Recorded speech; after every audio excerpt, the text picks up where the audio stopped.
Okay, everyone, we are getting ready to go live here. In a surprise to everyone, Kurt was the first one here, and unlike normal, the rest of us we're a bit slow. But we are almost ready, so I'm gonna bring us live now. And there we go.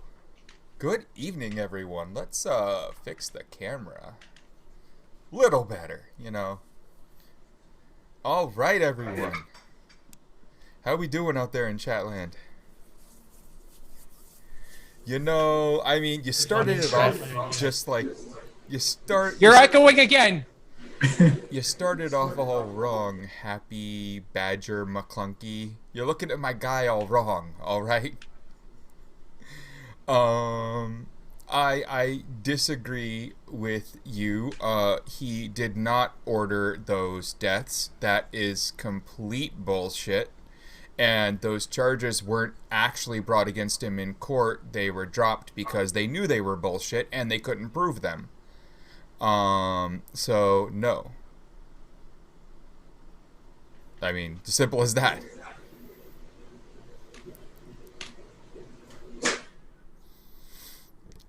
Again, no. Just no. You can keep saying it all you want, but it ain't true. There is, again, a reason why they were dropped. Because they were just brought up to sour the jury. They were basically made to make everyone hate him even more. Beyond the fact that he wasn't even the only DPR. There were multiple people actually running and building that site. But, again, no. He didn't. But you keep chatting. You have fun with that. We are going to talk about all kinds of fun things tonight. I wanted to start by touching back on a few things that we've already talked about, like our local fascists who all got in trouble for going into the Capitol building. Mark Sahady, the one who actually went into the building, helped organize all the buses of New Englanders going down, and, runs the Super Happy Fun America group that does, like, the straight pride parades and things like that. He was arrested, held for arraignment, released after that, so he's at home now, but for the second time, his family has had to lose their guns because of something Mark did, because he still lives in his mom's basement. Which is hilarious, I think. I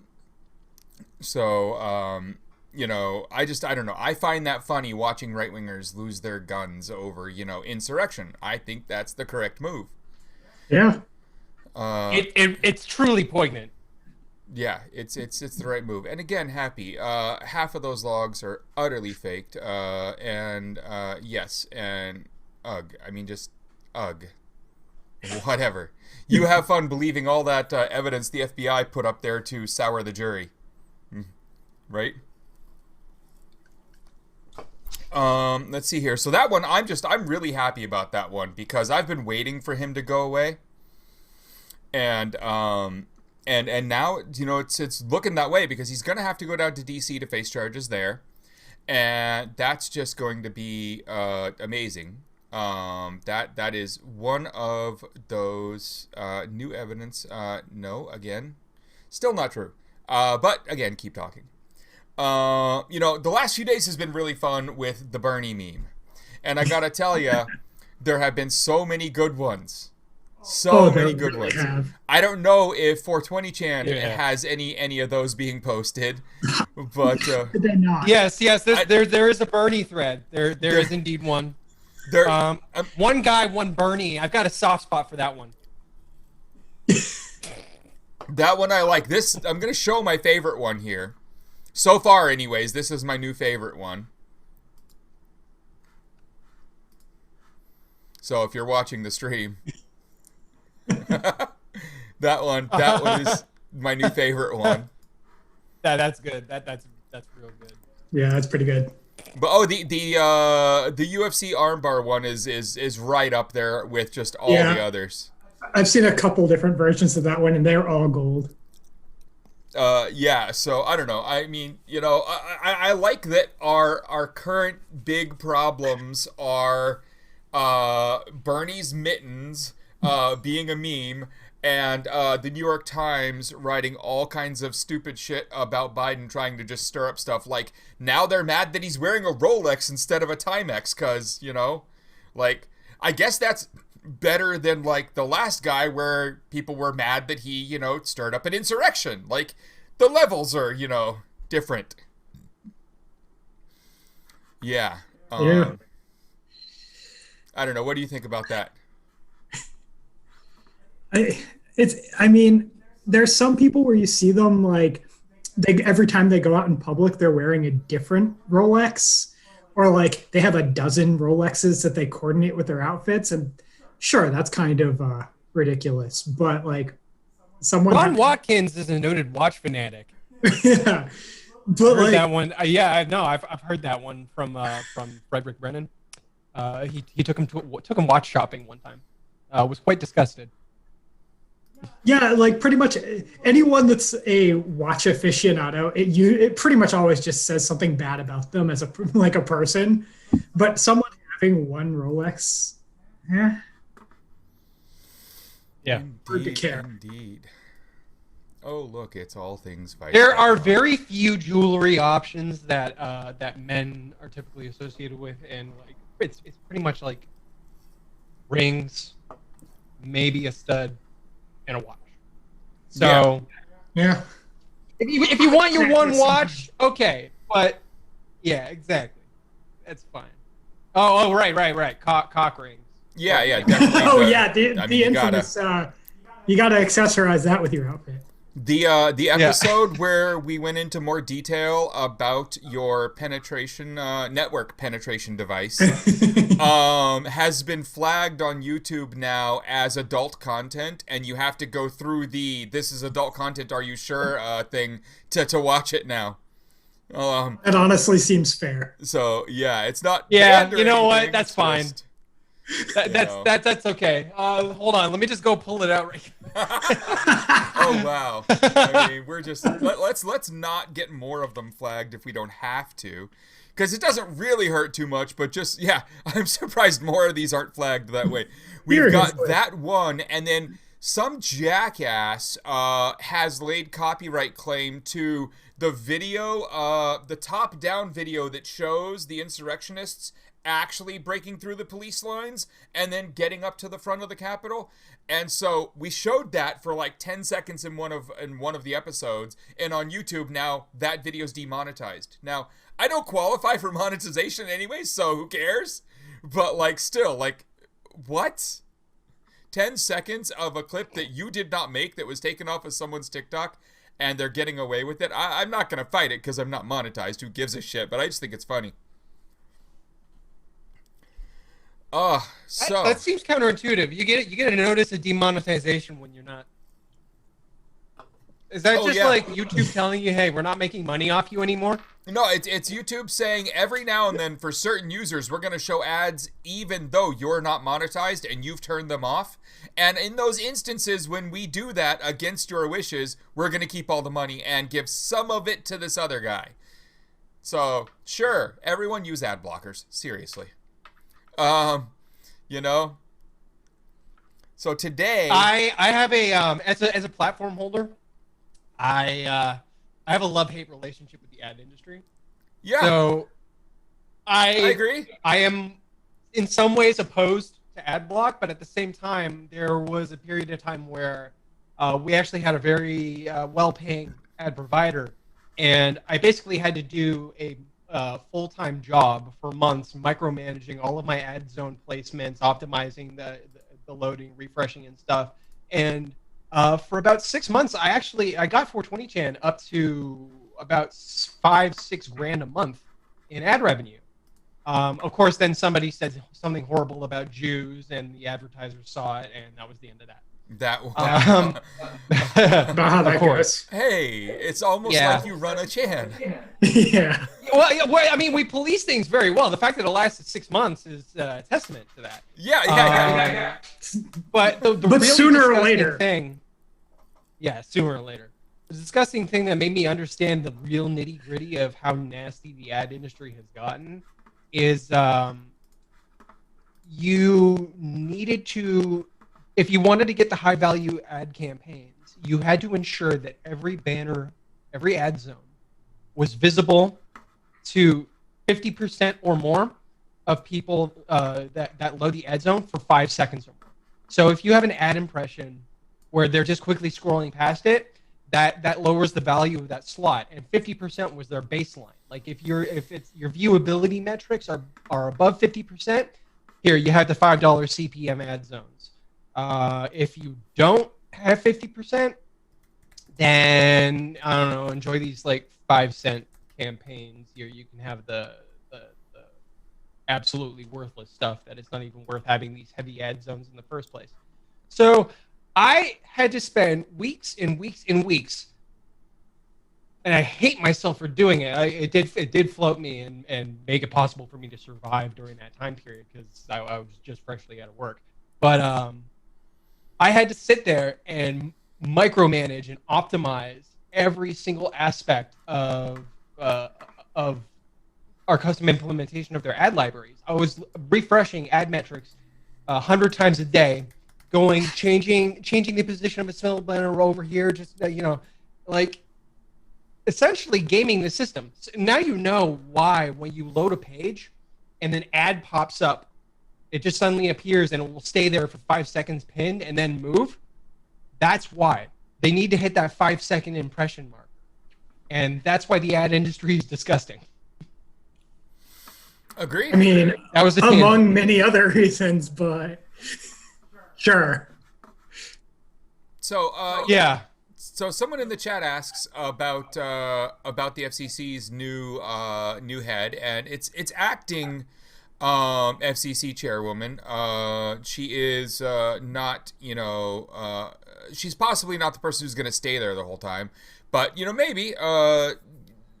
I have personal issues with her as just kind of a centrist liberal, but she does really stand strongly for net neutrality, building out proper broadband, redefining what the minimums are to be considered, honestly, the human right that broadband is at this point. So I think, and this is Jessica Rosenworcel that we're talking about. I think she's going to do a good job of getting that stuff back. And I think the only thing we can really say is kind of like Chad is going for here. She cannot be worse. She cannot even be half as bad as Ajit Pai. So there, it's better no matter what because it's not Ajit Pai. Yeah. I mean, fuck Ajit Pai. So say we all. So say we all. Yeah, Kurt fighting the good fight. It's a thing. He's doing that these days. Yeah. We yes, have learned. That I am. Hold on. I have some angry people that I have an IRC terminal up in the corner. No, I am not a Fed. Greg is not a Fed, and yeah, I basically am an ad. I don't even know. Hi, guys. Yeah. Let me just get rid of that. Woo! It's like that time on ABC when I brought up an IRC channel live on their thing, and the title of the IRC channel said "motherfucker" in it, and they just right by on live ABC, "motherfucker." It was great. That made me happy. And then the person in chat who knew that channel was specifically there so I could show them what IRC looked like, saying, "I hope I don't get shown on TV." I don't want to be on TV. And I'm like, okay, why'd you join the channel that was so we could show them what IRC was like? But whatever. So the supposed so-named QAnon shaman, more properly known as Jacob Chansley, his lawyer has argued in court now that he feels remorse for the fact that he let Trump mislead him, and that Trump did mislead them all. And he is blaming Trump entirely for everything that these QAnoners did. and attempting to take blame away from himself by saying that he was only doing what the president asked him to do. And as we all know, just following orders is an entirely legitimate legal defense. Yes. Yeah, except that's like saying you were just doing what Hitler wanted you to do 30 years after World War II ended. There were trials about this. Kind of spin covered. You know what? He's not the only one to use this defense. A whole bunch of them are, and I hope every single one of them is like entered into evidence in a trial of Donald Trump. Oh, woo! So that is Q the Q people's various answers to this. It's I don't know that I believe these are going to be some really strange trials. I don't know that I believe that Jacob actually said any of that. That sounds like the story his lawyer has come up with while telling him to shut up. You don't talk anymore. Let me do my best for you. It sounds like one of those stories. I mean, do you imagine? If I was his lawyer, being one of the lawyers that gets contacted for one of these cases, you just have to know. You have to deep in your soul. It's like, oh God, it's money, but holy shit! I gotta defend this guy. Oh yeah, and oh no. What they have to be sitting there like, oh God, what kind of legal defense can I go for an insanity defense here? Yeah. Everyone insanity defense. Everyone. Lynn Wood going and getting psychiatrically evaluated. That he is immediately he is going for that insanity defense right now. He wants there to be actual medical proof that he is not all there. My question is he planning all the power to him for trying to get help, but good luck with the rest of that one. It's pretty plain to see what he's doing. And is insanity defense a defense in a bar trial to see if you get your bar license removed? Because I would assume that's Lynn Wood's biggest concern there. Yeah. I'm an insane lawyer. You can't disbar me.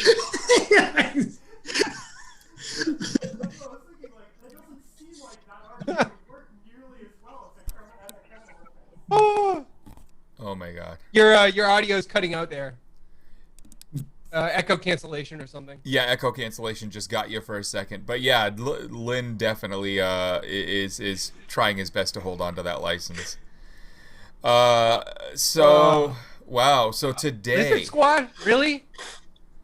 So yeah, I mean, just wow. So yeah, it's hard to come back from that one. Just what Lynn? What? Who in some private chat brought up Lizard Squad to Lynn Wood that Lynn Wood even knew the name? Lizard Squad themselves weren't trolling him then. Someone brought the name up just to see if he would repeat it. May have been a member of Lizard Squad just fucking with him. No. I can tell you, nobody in Lizard Squad was involved in that. Fair. With shadow of a doubt. I know. Did not happen. They were all just as shocked as we were. I'll tell you that right now. It was hilarious. Oh wow. Yeah. So today we just found out that the Democrats are going to back down, cave in, and have no backbone. And I say that like it changes the status quo in any way. It doesn't. So Schumer has announced that the trial for impeachment won't start until February 9th. Exactly what McConnell wanted.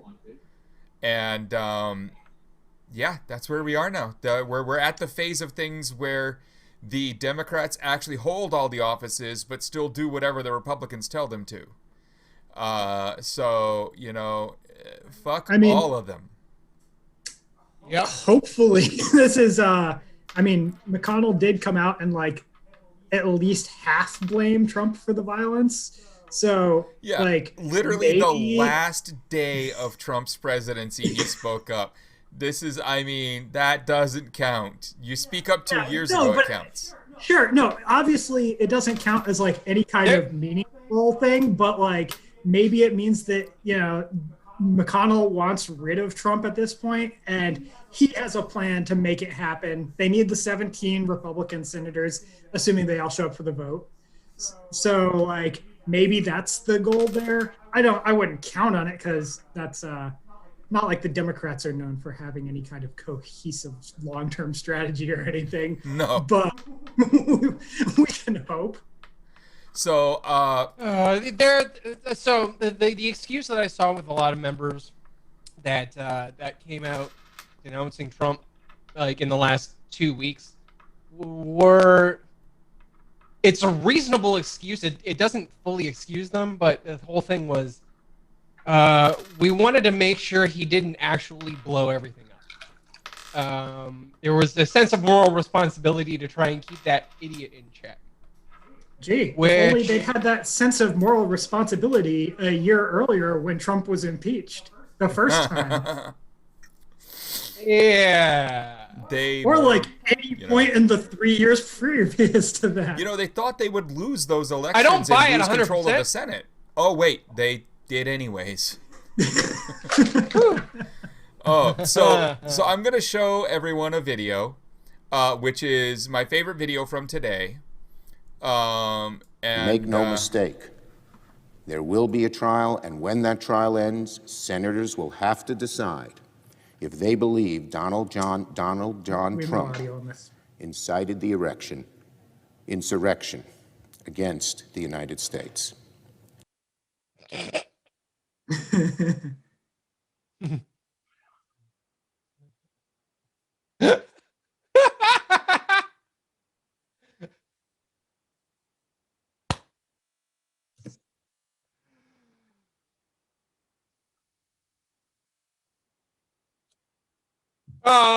Did he accidentally? Did he accidentally take like Viagra or something in the morning? I have questions. I just think that that's my new favorite Schumer video. People sent that out earlier, just like with what, and I said when I sent it out over Twitter there that the thought of all these fascists and QAnons and everyone getting doxxed definitely got me going. So, but yeah. I will say, I have not been participating in a lot of the aftermath of the sixth person. Like, I'm happy that the Parler data got scraped. I'm happy that all of that stuff is out there, archived. Law enforcement can do its thing. I am not a fan of everybody chomping at the bit to help the FBI with anything. Oh, yeah. They have money. They have resources. Let them fucking spend that money and resources. Don't do the Fed's job for them. For the love of God, people. I mean, they will all be caught. You don't have to get your hands dirty mucking around with Feds. So please, every time I've tweeted something, if you're watching, people helping. are tagging them in the things, and I'm not responding to that shit. I hate that. People are tagging like anonymous accounts in with the FBI. It's like, hello, do you people understand the story? Do you have any idea what's going on? Like, at all. I've even had some uncomfortable Discord conversations along the same lines. I'm like, where they were talking about bringing in an FBI agent into the Discord. I'm like, you keep those motherfuckers far away from me. Like, wow. No. We're not doing this. We are not fucking doing it. That's fucked up. That's fucked up. Yeah. But you also now know that person's talking to them, or they wouldn't have been offering it, so now you know who to avoid. Goddamn, dude. Exactly. Yeah. So, so Schumer says the word erection there, and I just lost my shit. I thought it was hilarious. I try and keep up with all this shit, so I still had the VidGrid going. I had all kinds of stuff up, and that was live on C-SPAN. Like, just boom. Like, oh, no, there you go. Yeah, no. I wasn't expecting the word erection on C-SPAN, but here we are. Last time I think I heard that word on C-SPAN was during Clinton's presidency. Oh. So, Now, Breonna Taylor's... I will one last thing. One last thing about the FBI thing. One more? I'm going to point out something really amusing. Apparently, the FBI paid Donk for egress on the Parler dataset instead of going to Amazon directly. There's something really funny about that. Like I said, they had the money and the resources, and they pulled everything themselves. Yeah. Wow. So where I was going was Breonna Taylor's grand jury. We all know everything that happened down there in Louisville was bullshit. We know those cops deserved all to be in prison. And it's all down to the Attorney General, Daniel Cameron's misinformation and lies he fed to the grand jury about how all that worked and what really happened, and how sequestered a grand jury really is from a lot of other facts of the case. They get what they're told, and they work how they're told to work. It's just, you're not like some special human being with college training on being on a grand jury. You're just some rando who was asked to be on the grand jury. Like, one of you could be asked to be on a grand jury. Say no, but you know what I mean? Like, it just on top of that, if you've ever served on a jury, like the jury instructions for any jury are extremely clear. You're not supposed to use like any outside knowledge. You're supposed to rely on what they tell you. So he was feeding them lies. So 3 members of that grand jury now know all the lies they were fed. And they've gone to a lawyer and they've filed a petition with the government to impeach and remove Daniel Cameron as Attorney General of Kentucky based on the fact that he misrepresented key facts of the case to them. I don't know what this accomplishes, but it will be the 3rd group of people asking for his impeachment. This time, however, it is literal grand jury members who say now that they know all the facts, now that they're no longer on the grand jury, he lied to them. It's not, they're like, look, we're not like partisans or something. We are random citizens who were put on a grand jury. We were randomly selected. And yeah, they were just lied to. So I'm really happy they filed that. Now, they've gone through a lawyer who's filed it for them, so we have no idea who these people are. They are indeed anonymous because they don't want to be attacked for this. And I say that's awesome. Ugh. So how about... This is a long and messy situation, and it's going to be probably a couple of years before the end of it. It really is. That's the kind of thing that takes a while to get through, and I'm just hoping it comes out, the way we want. Yeah. But again, do what you got to do. Get the information out there. Don't collaborate with feds. Damn straight. Don't. You all agree with that, right? Fucking collaborate with feds. Let the DOD and the DOJ do their own shit. Yeah. I mean, you're releasing the data anyway, and we all know the DOJ and DOD are going and slurping all that shit anyway. All they're doing when they're coming to people just randomly. Yeah, all they're doing when they're coming to people randomly is trying their best ways to do parallel construction. They're normalizing it. They're trying to do parallel construction. They're saying, we got the data our way, which is usually not legal or admissible. They do all kinds of crazy shit to get data, so they have facts that they know are true. However, they don't have admissible in court facts until some random citizen says, this person did this and here's the proof. Now that's admissible in court. And so they're trying to do all kinds of parallel construction to cover for the fact that in the background they're doing all kinds of illegal shit that they can't say in court. And my problem with that is they could find... I know you know everything about me!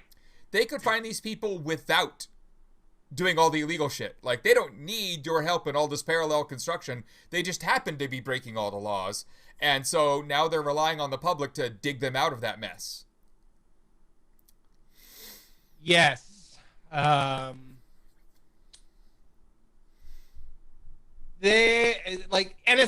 has everything you're doing online. Let's be real. Like, come on. Yeah. That's why OPSEC is important, because there's nothing that can tie you to that. No. And Key difference. even if they didn't have everything you did online, which again they do, all these people posting what they did to social media, kind of a tip off for them anyway. Yeah. Oh my god. Like they didn't even need to do anything illegal there. You just posted it for them. Okay. Cash rewards. See, I'm poor. I'm not. I that will poor. say, yeah, exactly. Like, come on, you can make it work otherwise, and they're not paying cash rewards for 90% of the legwork that people are going and doing with enthusiasm. There's a very small set of bad actors from the 6th that have cash rewards tied to their activities. Yeah. And even those ones, I would tell you, just don't even fucking go there. Don't touch it. For the ones that don't have cash rewards, which is 95 to 99% of it, don't fucking do it. Don't. Yeah. Don't. Post all you Period. want about them. I mean, just post publicly stupid shit about them. I mean, they're all assholes and they dox themselves. Shit so. post. Make fun of them. Yeah. Yeah. Don't fucking send FBI tips. The only time it is okay to send tips to the FBI is if it's a pedophile. Period. If they are disseminating child abuse material, go ahead. Fucking send those tips. But otherwise, don't fucking touch it. Don't do it. So let's move on to some more fun topics, because we were just talking about Schumer and all the fun in the Senate and all the backing of all the kind of backing down the Democrats do. So the Republicans are threatening use of the filibuster to stop all kinds of they're bastards. And the Democrats are threatening to get rid of the filibuster. And then the Republicans are threatening to use the filibuster to stop them from getting rid of the filibuster. It's just all kinds of stupid shit, right? But the only thing that should be relevant here to everyone involved is that the filibuster itself is and always has been a racist tool built by racists for racist reasons. The finding of the Senate that allowed them to do this once was a very specific finding in an early 1800s case that they had to kind of talk through that allowed the Senate to kind of have this happen once. Much later on, during the Jim Crow era, John C. Calhoun took this one finding and said, oh, well, that means we can kind of do this filibuster thing, and built out and evolved the filibuster that we know today, where someone might just stand there for 12 hours talking, or any other, variation of what they might do with it. And the only reason he did that, and his stated purpose while doing so, is, quote, slavery is a positive good. This is what Calhoun said. He believed that he needed the filibuster to keep slaves a thing, and then after it was used in attempts to keep slavery, it was then used during the entirety of the next 150 years of civil rights cases, all the way up into Martin Luther King and everyone else, to try and keep civil rights, any civil rights legislation from actually passing. So every single fucking time it has been used to fight a law or to fight some new legislation or even rules changes in the Senate itself has been for racist purposes. It exists to expand and cover for racists. It needs to go. Also, I just want to note that, most governmental constructs are systems of oppression in some way. Yeah. I mean, come on now. Budo with the donation. That is amazing. Also, though, the word filibuster, people often don't know, where does that word come from? Well, it didn't start as a thing in Congress. Filibustering was originally basically getting a bunch of mercenaries together and going down to Mexico or South America and trying to just take over a country because fuck you. Yeah. Actually, what the original filibusters You're echo canceling. As you get just a little too loud, you start to cancel out. We got most of that, but if you lower your volume just a hair, we don't get that. You need to get like Bernie's giant padded walls. chair is real. Yes. I am a big fan. And, you know what I need to do with the chat alerts for the donations? I need to have the thing where it reads it to me so I can hear the thing they say. And I don't need Ted Cruz to read me anything. Ever. Wait, you don't want the Zodiac Killer to read you anything? I mean, he can tell you a nice bedtime story about. I am friends with a man who dated Ted Cruz's wife during college. And he is still talking to her. They still hang out. He even went down and had dinner with her, like when he was in town down there where they live, just like months ago. And he is a weird guy because the guy doesn't care about politics at all. And I said friends hesitantly because he's a weird guy. It's a very strange dude. But he was talking to me about their politics and whatnot, and I was trying to convince him that you're literally friends with evil. And he was like, that's just like their job. I'm like, not really how that works. That's not how any of that works. There's a lot to unpack here. I know, right? Yeah, right. Oh my God. It's wild knowing some of these weird fucking people. So you wanna hear the most fun part of today's news, Kurt?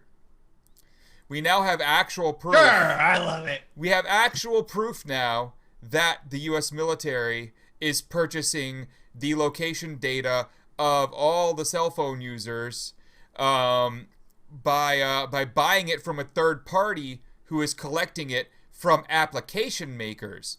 So there's this third party who just buys up all the location data that your app might collect, and then sells it to the U.S. military, and then they're using that as the database instead of having to go through warrants to get it.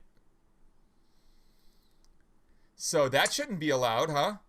Yeah, that's definitely not a violation of the spirit of the Fourth Amendment in every possible way. Doxy, I love Whoa, you. whoa, whoa, whoa, whoa, whoa, whoa. Whoa, whoa, whoa, whoa, whoa. Hold the fucking phone. What? So, yeah, so What? the company's name is X Mode. Are you real? X-Mode. And they pay you, if you're an app developer, to on the side give them all the location data from your app that asked for location privileges and got them. And then they build a database of it, and then they sell that to military all over the world. Yeah, I'm just gonna say, His computer can't even take in it as now. many It's just things, Windows all over the place. in as many things as you can fucking do it, just turn this shit off. Just Right seriously, there. like Location services is Yeah. disabled. yeah, just Thanks for that one, fucking- Devnall. Yeah, Everybody with the hype keep train. that shit off.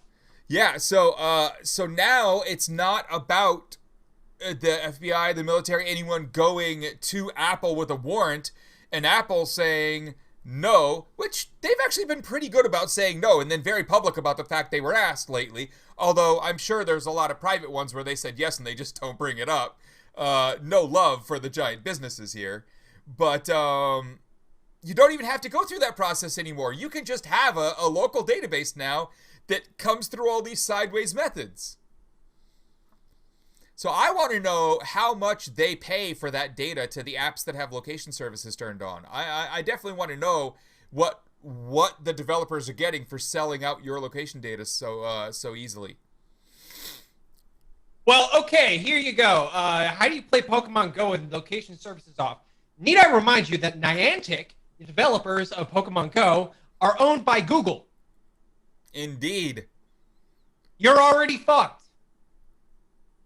Yeah, fucked. I mean, Sorry. you're already being tracked in every way that technology can track you at that point. Yeah, so It's a valid concern. I mean, Pokemon Go is pretty nice, but But long cat is long. It's true. So Apple Long cat has, is Google has long. not yet, but then Xmode, being, military contracted, have gone through other means and other apps. So apps are now one by one getting caught still sending them data in other ways without the SDK, which is the fun part. Who knows how long this goes before the game of whack-a-mole is over. For all we know, Xmode gives up, but I highly doubt that. More likely they change their name, sell their assets to their own subsidiary, and then keep operating. Yeah, I mean. So when you go, something to point out here, when you go to a mall, like any major metropolitan mall, they are tracking your movements through that mall via Bluetooth beacons. Your device with Bluetooth enabled, they are mapping out your movements through the shopping center and building analytics and data sets based Google on wants this data your so engagement with much specific it's free. Source. They want this data Exactly. so much it's free.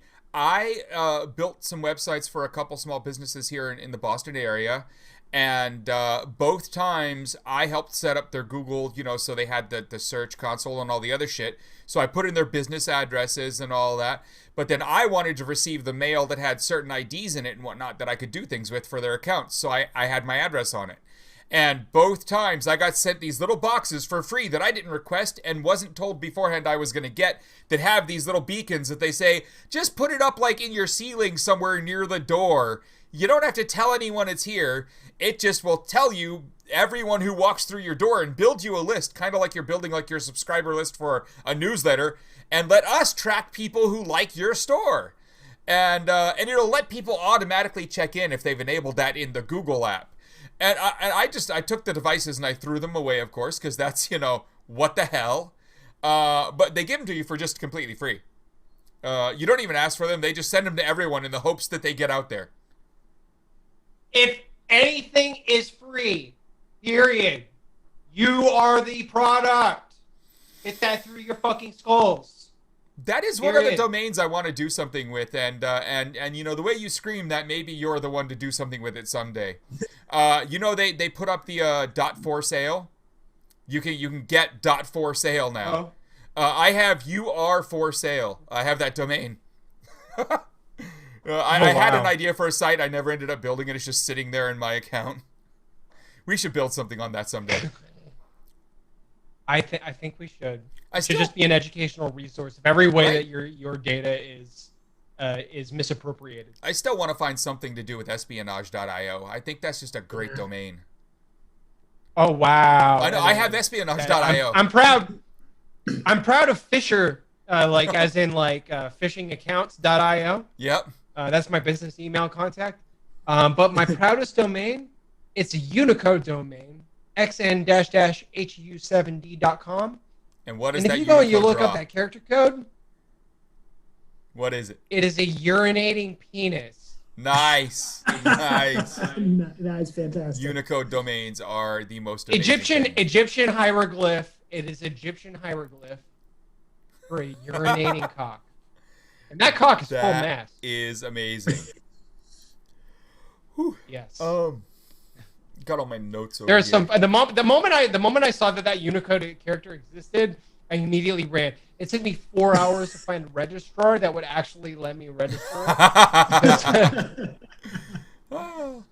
I use Gandhi.net for all of my registrar stuff because I just like that they do so much work with like the net neutrality stuff. They donate to so many of the charities that work on those types of things like Fight for the Future and whatnot. I'm a big fan of that. Plus, they've got a really easy to use API, so I can just have scripts running on my shell and cron tab that keep my dynamic IPs all up to date. Good times. We could go on and on about domains. I have two others that really need to be used someday. And I have veryoffensive.com. Oh, wow. I know, right? Like, you could do something fun with that. And, of course, I have violentuprising.com, which definitely could have been used by the QAnons for an insurrection, I guess. Yeah, that's a little on the nose. I know, right? It's not like they were actually more subtle. Yeah, you can go to violentuprising.com. And you can draw things. You can just move your mouse around and draw things. If you click, it changes the color. Yeah, I didn't really know what to do with that site yet. And you'll find this funny. The original use of violentuprising.com was for Chanology. I got it because we were a non-violent uprising. And so our main domain for the Boston organizing, where we had our wiki and all the stuff about what we were doing and our flyers, was non.violentuprising.com. Non-violent uprising. That's cute. That's cute. Okay. It was a Chanology. I was like, wait a minute. domain. How's this track? All right. It was a Chanology domain that I thought was funny. Ugh. You know, when I first started, like the whole QAnon thing, and I could see that it was leading up to violence at some point, and I saw your pinned tweet. Oh yeah, with the violent uprising. Yeah. And I tell you, like my very first impression was like, oh no, he's compromised. Oh shit. You actually scared the shit out of me. I'm not gonna lie. It is trolling, right? I think there. Yes, it is. I think there's a Reddit comment on the /r anonymous subreddit where I'm like pointing it out. I'm like, yo, this ain't right. So it used to say not now I know. yet. Now I know. Yeah. Now I know. It used to say not yet. I changed it to probably about like a year ago.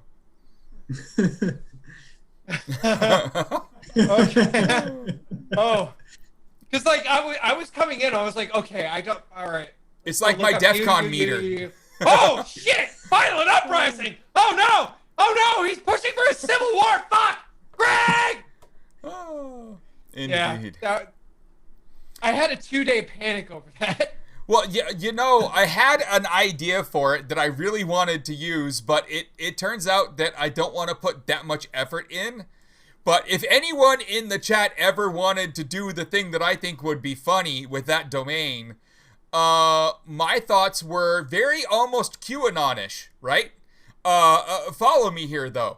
My thoughts were that we have violentuprising.com, right? So we have some other domain. We'll use a different domain. I have a million others that we could use. I have some revolutionary kind of domains that have revolution and whatnot in it and all that.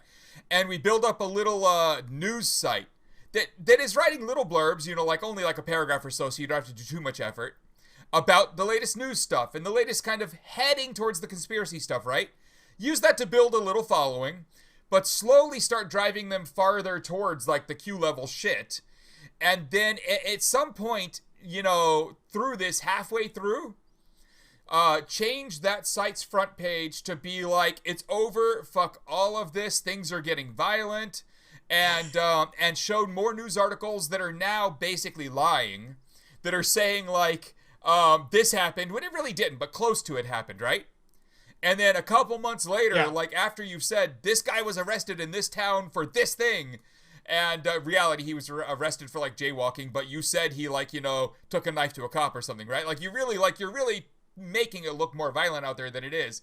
Then have the domain redirect over to violentuprising.com and start showing completely false, like a whole story, like you wrote a book of like news articles about a future that's unraveling in real time here, that's not actually happening at all. Like have it become like some kind of like fictional story about the future, and that's what I wanted to do with it. And I had this idea like 2 or 3 years ago. I have it written out, like the whole like the storyline and everything. I was like, I bet you could get a lot of people to watch that, and by the end, not know for the first few weeks if it was real or not, before kind of the big reveal that it was, just a story. But then, exactly. The whole thing, then we started seeing some of this go on, and I was like, oh wait, no. That would be bad. Yeah, people get out of control. They do. You cannot be trusted with that kind of shit. Yeah, it turns out you can't trust the public with shit like that. especially when your entire thing alternate is like trying to reality sell game bullshit. type content. Yeah, basically an ARG. No. Yeah. Yeah, ARGs. Jim Stewartson, the Thinking Project, who I work with or collaborate with, along with Dave Troy, on a lot of this QAnon stuff. Jim Stewartson was a pioneer of the ARG genre, involved with many of them early on. The Halo 2 ARG, I Love Bees, the Nine Inch Nails ARG for Year Zero. That was Beast. awesome. He was involved with all of those. Yep. And his entire thing is there should never be another ARG again. Yeah. That the entire genre was a fucking mistake, and it's a perfect brainwashing tool. Well, and that's what Q was. Yes. I mean, really. I mean, it's definitely played out like an ARG. For all the people who think Kirtaner is some kind of an AI bot, the fact that he randomly flashes completely out of screen every now and then definitely, is going to feed their fire there. Yeah, indeed. I'm just gonna pause my hashcat job here. Right? Clearly. You know? I mean, how big is your cluster? Like, there are clusters of GPUs you can pay cheap money for hashcat.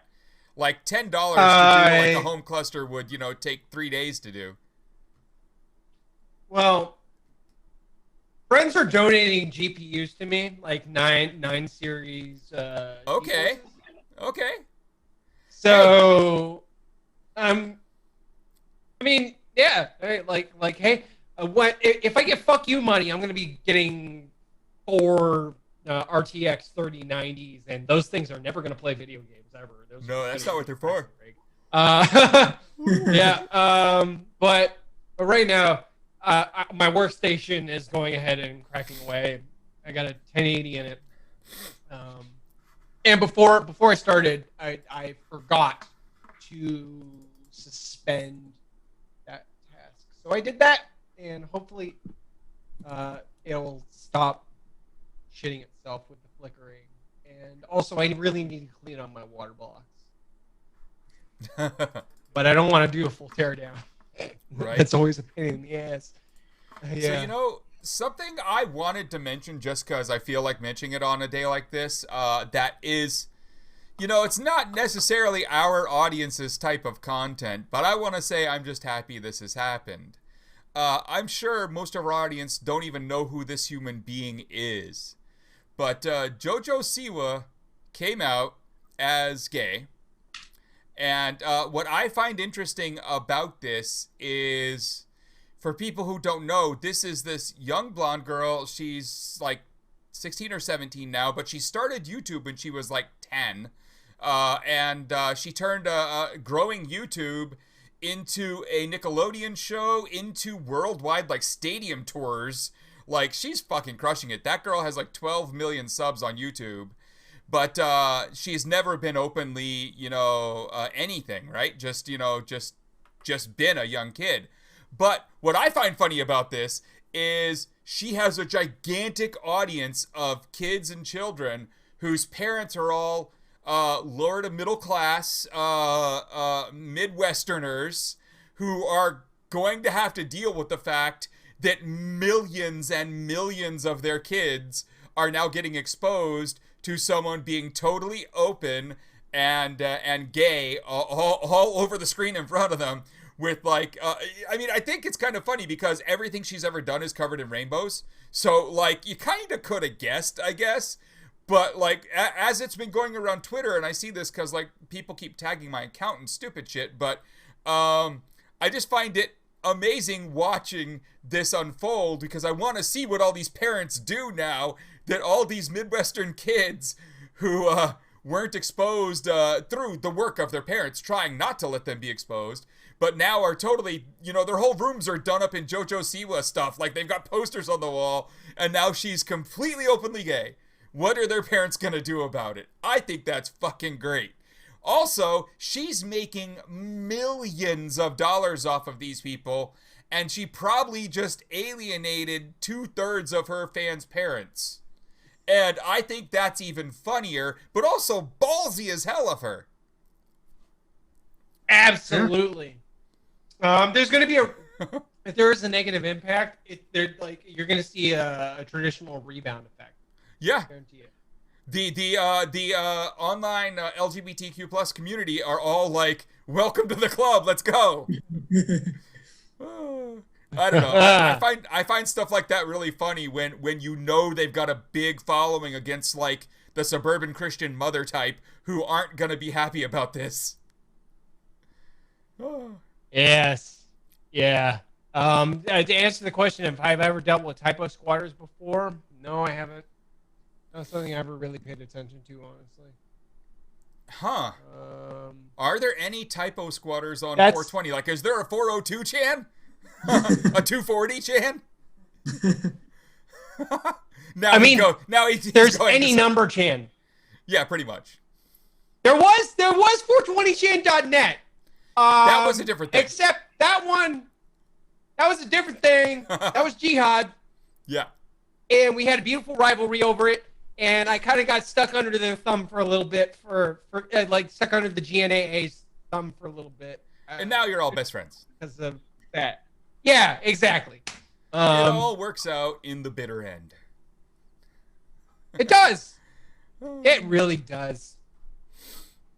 Yeah, I'm going to avoid any conversations about that just because drama. Yeah, that's a very good. That's a good decision. You know, there's lots of drama in our world. We don't need to create more. No, Except we for do not. Parler. Except for Parler. So I'm going to bring up this image, Kurt. I'm going to bring up this image.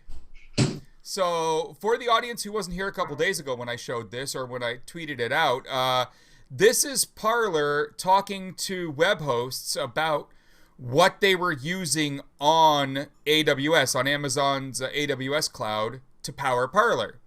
And this is them saying, you know, this is the level of hardware and bandwidth we need to run our services. Now, the only other two companies on this fucking planet who have that available to anyone doing this type of stuff are the Microsoft Azure cloud and the Google Compute system. And neither of them are going to take Parler. And nobody else can provide this level. I mean, 40 i3 Metal instances, each with 64 vCPUs and 512 gigs of RAM. I mean, over 500 other instances, 400 gig of internal traffic a minute. Now let's first just go with the fact that you, like me, we both know ain't nobody else capable of delivering that level of hardware. Epic, it cannot give that kind of hardware. Epic have given them a static front page and that's it. Pretty much. Like there's no way in hell. Like I saw that going around. I was just laughing. I was fucking. Unbelievable. There's no fucking way in hell you're ever gonna pull that off. Like from any provider, or you're only gonna get that from cloud provider. Like So AWS, Google Cloud Platform. So now let's talk about that. Because that's the next question. Yes. Alcoholicorn, you bring it up exactly. Why does Parler need that amount of hardware? It does not. Well, in a world where your engineering team know what they're doing, it does not. No. So I'm going to use the same example I used last time. Stack Exchange. Billions of page views every week. Billions. With a B, page views every week. Sometimes they have that many in a day. And they have two hard servers, not cloud compute machines, two hardware servers that run their Microsoft SQL cluster that powers it. And yes, they're using Microsoft SQL behind that site. And they're able to run that site with that much stuff on a Windows Microsoft SQL setup. That should show you, one, gross. Yeah. They're like, they hate themselves, I think, personally, for even building that. Nick, who built that and manages it, is some other world of insane. But the fact that you can build that on that setup with that hardware shows just how badly engineered Parler was to need the amount of hardware and bandwidth they're asking for. I mean, I just love that like this document says that they need like 3 to 4 times as much internal bandwidth as external bandwidth. That's how confident they are. That doesn't even make sense. That's just like, okay, so internal is like that's like they engineered their API, where every time that they're going to do some egress, they do a query and they're shuffling around like 100,000 results and then cropping that result internally and only sending out the first 20 to 40 records. Oh yeah. Those 500 That's the only way it makes sense. Those like 500 plus instances they're talking about there must all be talking to each other non-stop to generate that kind of traffic. I don't even get it. There's a breakdown of everything within the Parler dumps of like the accounts. Like 12 million, how many users they have. 12 million distinct users, but only 3 million daily actives on average. Only 6 million that look to be real accounts, millions that look to be fake amplification accounts, that seem to all follow accounts like Ted Cruz's and whatnot. So again, verified accounts, ones that have submitted ID and are like real people. We're not even talking like gold badge. Yeah. So there were just under 600 people with gold badges. I was one of them. Lucky me. There were overall less than 1 million accounts that had any form of actual personal identification applied to it. That were really, really getting heavy use. Yeah. There's like, I was getting on 420chan around 2010, 2011. We were getting about 2 million unique users, monthly active users, and they were consistent. Retention rate was high, about 75%. We were using maybe 6-7 terabytes a month at maximum, and then like because it's an image board, it's very media heavy. Yeah. The fact that these requirements are like, I'm looking at this and I'm thinking, who the fuck did you hire to build this shit? Seriously. Yeah, it makes no sense. So I want to address alcoholic corn.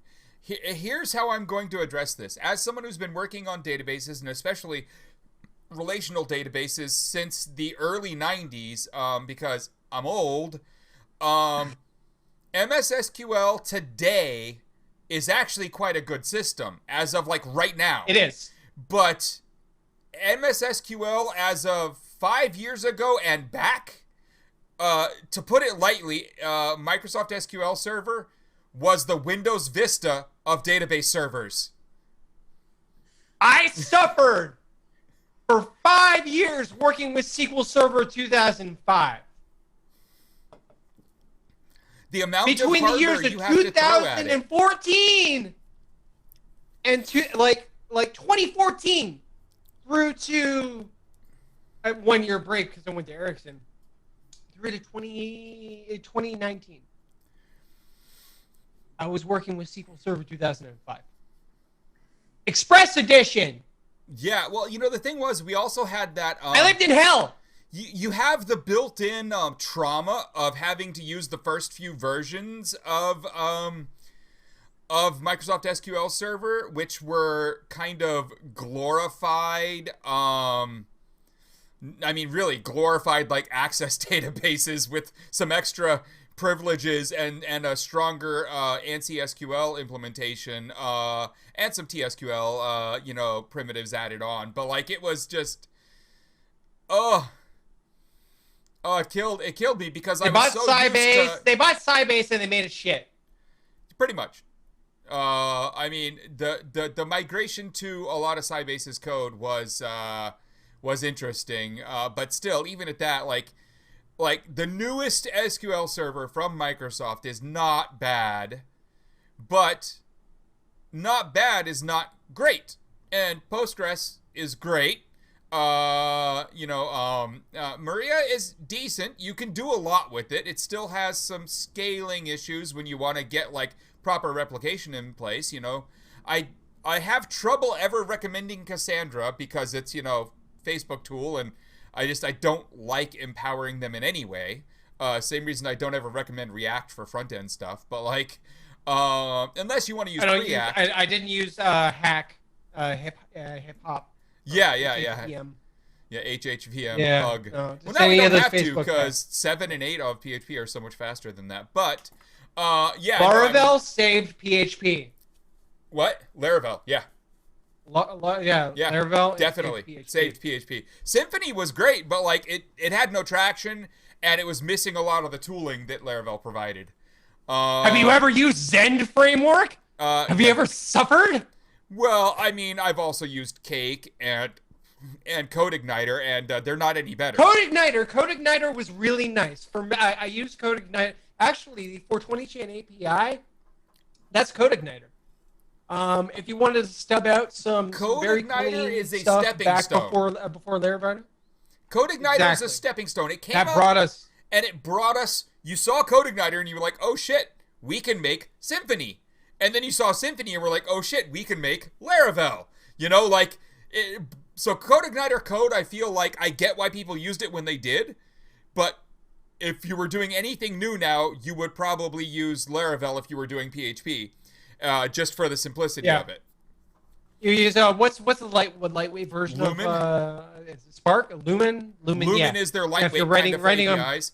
But I mean, if you don't mind AWS, like if your project is fine for that, because that's what the client wants, then you can actually use their new Vapor tool. And you can write it normal, and they just run Vapor across your code base, and it builds it out as serverless functions on AWS, which is funny. Like it takes all that work out of it for you. Why do Oracle... Neil Rauhauser is not Jim Stewartson. No, those Get are that thought two out of your head right separate fucking people. now. Very much, those are two separate people. Yeah, very, very, very much. They are not the same people. Like, I work with both. Drama. Unless you're saying Neil Rauhauser created like the ARG genre, which no. No. Where did that even come from? I don't know. I just, Neil's good at giving people stuff, so they then like him. That's all I'm gonna say about that. Sometimes he's even here in the chat. Don't! But Don't. Come on. Neil is really good to me. Hey, dude, like I said, whatever. Yeah. Wow. Yeah. There are people that are going to fucking hate me for saying that too. I'm tons. cognizant of that. Yeah, I mean, everybody has their place. If he wants to be the boogeyman of the internet, all the more power to him, honestly. Like, at one point, that was my role. So, I get it. I do. Hey, I am noping out of that because I disagree with some people in the chat there on all of this, but I was around a lot of the people he mistreated, and I caught flack for not caring enough as he mistreated them, and it's just ugh. Everybody changes. I changed. You knew me way before you knew Neil. Oh yeah, and you were worse to me than he was. But I believe you've changed. I still don't know about Neil. You have shown me some pretty strong action. He has regrets, except he's more comfortable working in the shadows. Yeah. At this point. Well, let's stop all the cloak and dagger shit and talk about something else. Yes, please. Trolls remorse. So it's a real thing. It happens, and it's not a meme. It's not something you make fun of. No, it's real. You make mistakes. People make mistakes. It's very real. If you don't get trolls remorse by the time you probably hit your 30s, 40s, there's probably something very wrong with you. Yeah. I'll be real there. You're probably a sociopath. Yeah. Yeah. Oh, all right. So chat, what do you guys want to hear about? We're like an hour and a half in here, hour 20, whatever. Who needs a new mic? Oh yeah, Kurt, your mic is a little crackly tonight, and it didn't used to be. So I'm sure that's what they're talking about. It's not horrible. It's just like every now and Is then. this better? What? Is this better? Is it crackling? Yeah, No. We're getting all those little pops, you know, like when the jack isn't all the way in, kind of pops.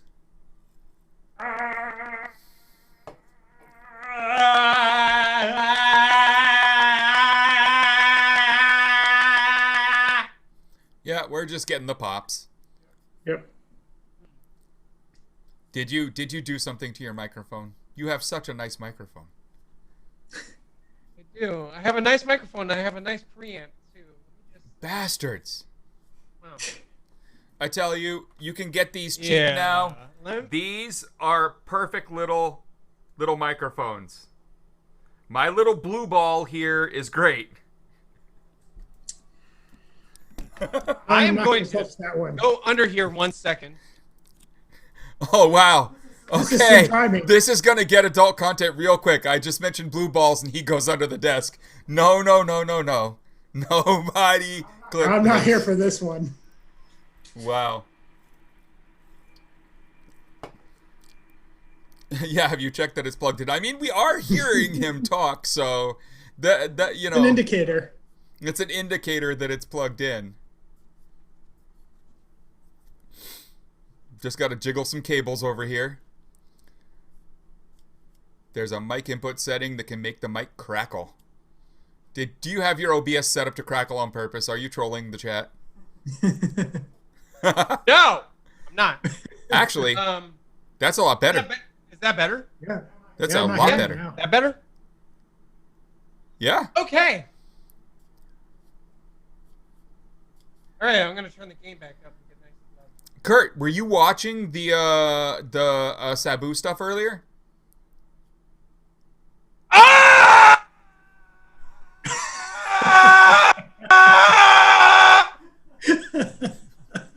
That's what we have to say about that. He's always good for a reaction. Oh my god, he said that he fucking shook the hands of the fucking agents that arrested him recently. What the fuck is wrong with people? Why were you sucking big dick? Oh god, just shove your fucking tongue up their asshole, why don't you? I'm sorry. Hey, do you know that I'm he sorry. didn't? I don't. Yeah, I don't. I don't get why. I mean, he said that just to troll everyone he knew it would upset. He's such a piece of shit. He messaged me on Keybase He on did. Saturday. He did. Yeah. He did. No. Man, I gave them the dignity of a response. I'm not gonna get into it, but tried to pivot into the discussion of fatherhood. It was a very weird conversation because he did a little bit of searching and looked me up and was like, oh, seeing all this stuff. Basically said in so many words what I agreed with that I should have stayed far away from Anonymous. Yeah, you fucking should have, you piece of shit. I mean, again, down to day one when he was first around Op HP Gary, he was very clear, don't talk to me, I'm not anonymous, I'm coming around because I want to help get a thing done, and that's it. And then suddenly he becomes all gung-ho, like if people didn't see it then, when I yelled loud and clear at everyone, hey, I don't know what else we could have done, like, ugh. Yeah, so Whitey Cracker, that track Anti-Sec, Yeah. Dead Mouse just remixed it, That's Yeah. that's out there on I think it's the Chicago Drive-In Concert album, and there was a conscious decision between Deadmau5 and Whitey Cracker to censor Sabu's name in that track. So if you it's actually a pretty banging remix. So that track, Sabu has been replaced with Yeah. Nice. voice. It's a good choice. Yeah, we all did get Yeah. hits from that. I'm yeah, on board I for mean, that. Deadmau5 is awesome. He has always been, for lack of a better term, one of us. As some of us know better than others. I was downtown once, and I saw him in the fucking Nyan Cat Ferrari he has, speeding through the red light. Yeah. That's him. Yeah. That's, I mean, right there. I remember people arguing with him on a Skype call about not doing that to that Ferrari, and then the other half of the chat being like, no, for the love of God, please do it. And it was the best thing ever. The Ferrari, I gotta say, like, that's good. Because the art was pasted into the chat so people could see the image while everyone was talking, and he was like, and they're gonna do this to it, and that is gonna be this bright, and everyone's like, but that's such a nice Ferrari, and his response was, and it's gonna be nicer. Wow, yeah, that was fun. Oh, yeah. I mean, I think if people didn't know he was kind of one of us, doing a Nyan Cat Ferrari should have shown them, you know, where his brain was. Yeah. He is a bit of a stuck-up, straight-edge prick, though. Oh yeah. He is hard as fuck to get along with when you talk to him. Yeah. Yeah. Like, I'm a teetotaler, I'm not straight edge. Like, and that's the big difference. Like, you do you, I'm gonna do me. The straight edgers kind of like judge you for it. You know what I mean? Mm-hmm. And that makes them pricks. Yes. If I recall correctly, even snitched on someone during a fucking concert. Yeah. Pointed them right out. Yeah. Ugh. Some people.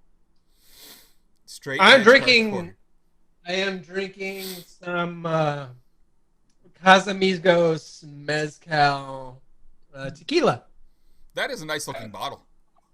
It is. It really is. Yeah, I like that bottle. Yeah, nice frosted glass. Oh boy. It felt like we were on like Antiques Roadshow there. Nice frosted glasses. He's like rubbing the glass. Like, oh, wow. Drugs are great. Yeah, I wouldn't know. I know, like, or we just had that straight edge conversation. I feel like I'm obligated now to just like gotta undermine it by doing lots of drugs. Yes, yeah. I mean, yeah. What are these? Oh, hey, So, these are completely non-narcotic mushrooms.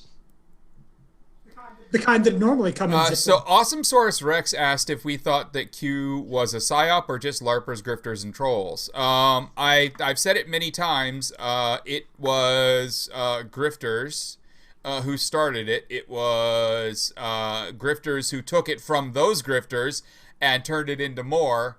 It has always been those grifters attempting to profit off of them.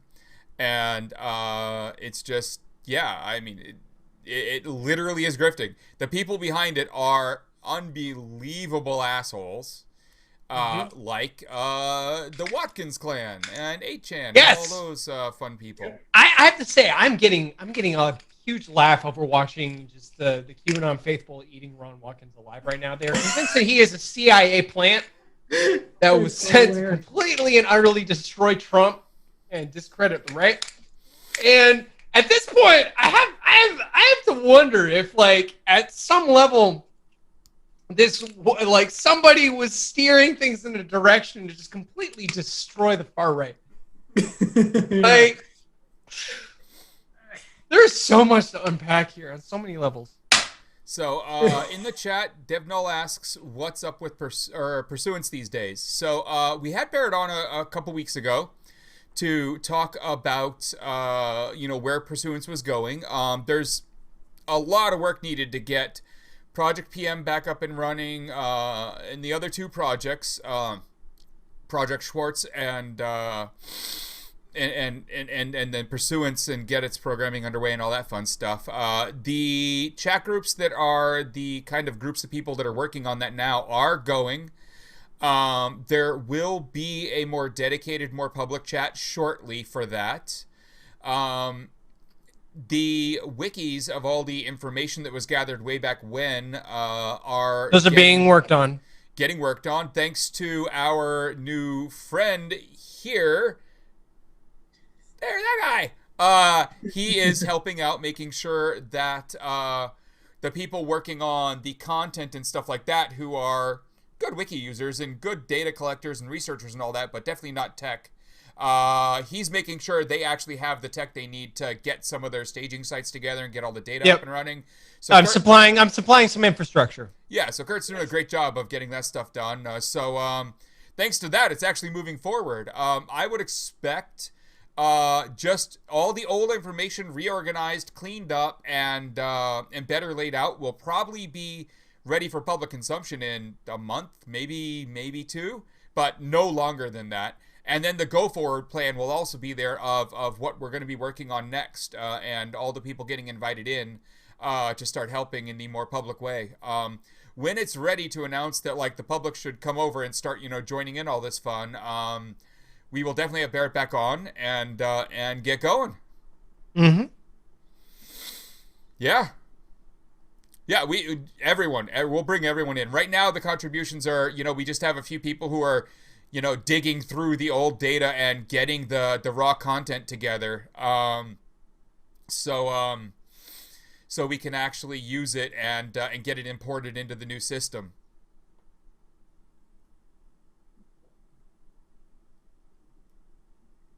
Mm-hmm. Indeed. Oh, yes, before he found new geography.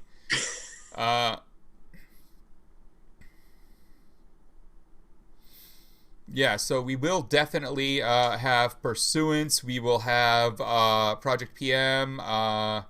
Multiple other projects are coming together from that side of things. Let me get a little more comfortable here. There we go. Yeah. Oh boy, what's next? Trump test run. I mean, no, Trump was an accident. They did not think he was going to win, and either did he. He got memed. He got fucking memed in office. The idea that there was any plan that put him there, I mean, I can't ever get behind that. This was a colossal failure on the part of the right wing by years, decades of dumbing down their base on purpose with lies, with entertainment instead of news on things like Fox and whatnot, and really building a base that was exploitable by a Donald Trump campaign. They created that base and he exploited it. But even he, when he went into it, admitted early on, there were tapes, there was everything, that he didn't think he was going to win. And there was even rumors from his inner circle that leaked out, saying that when it looked like he might, that he was kind of fearing the idea that he might. I mean, you could see it on election night when they were like, Donald Trump is winning, and like all the other Trumps are cheering except for him and Melania, and he's like looking like just shooting his Cheerios. Like, yeah. It's not like someone So you got to start doing some sound checks. Yeah. Every time you get a little louder, you cut in and out a little. Next week, just start a recording. Just start screaming as loud as you can, and just tune it until it gets a little bit more reasonable. And Alcoholic Horn, I agree. That's why I was saying, the right wingers really built that base ready for this. All of our grandparents freaking watching, Fox and all those other channels, and taking in all of that media from Breitbart and the rest of them. That's what built a strong enough voting base to put Trump in. And I mean, let's not talk about Gamergate. No. But you can look at the history of what happened with the Republican Party over the last roughly 50 years, and it's very clear what happened. I mean, it started out with a bunch of basically traditional politicians who decided that they were going to actively try and encourage racists, and that would form a voting bloc for them. And then after Nixon got impeached, Roger Ailes, who was an ally of Nixon's, decided they were going to start a news channel so that would never happen again. And so they started doing all this media push to misinform people. And initially you had, basically traditional politicians, but, just lying to people. Not that that's not what politicians do anyway, but systematically and to a much wider extent. And then eventually you had like Newt Gingrich and the Republican Revolution in the early 90s. And they were the ones that really pushed the just outright nonstop lies about virtually everything. And eventually we got the Tea Party, where these original grifters and politicians started to kind of lose control of it and get replaced by true believers. And then over time, like, they just started getting shoved to the side, and they no longer had control over these narratives. And now most extreme voices pushing. Yeah, now we have OAN and Newsmax. Yep. Yeah. Conspiracy pushers. Lovely. They are one step removed from Epoch Times. Yeah, yeah. Sometimes less than a step. Yeah. Ugh. The worst.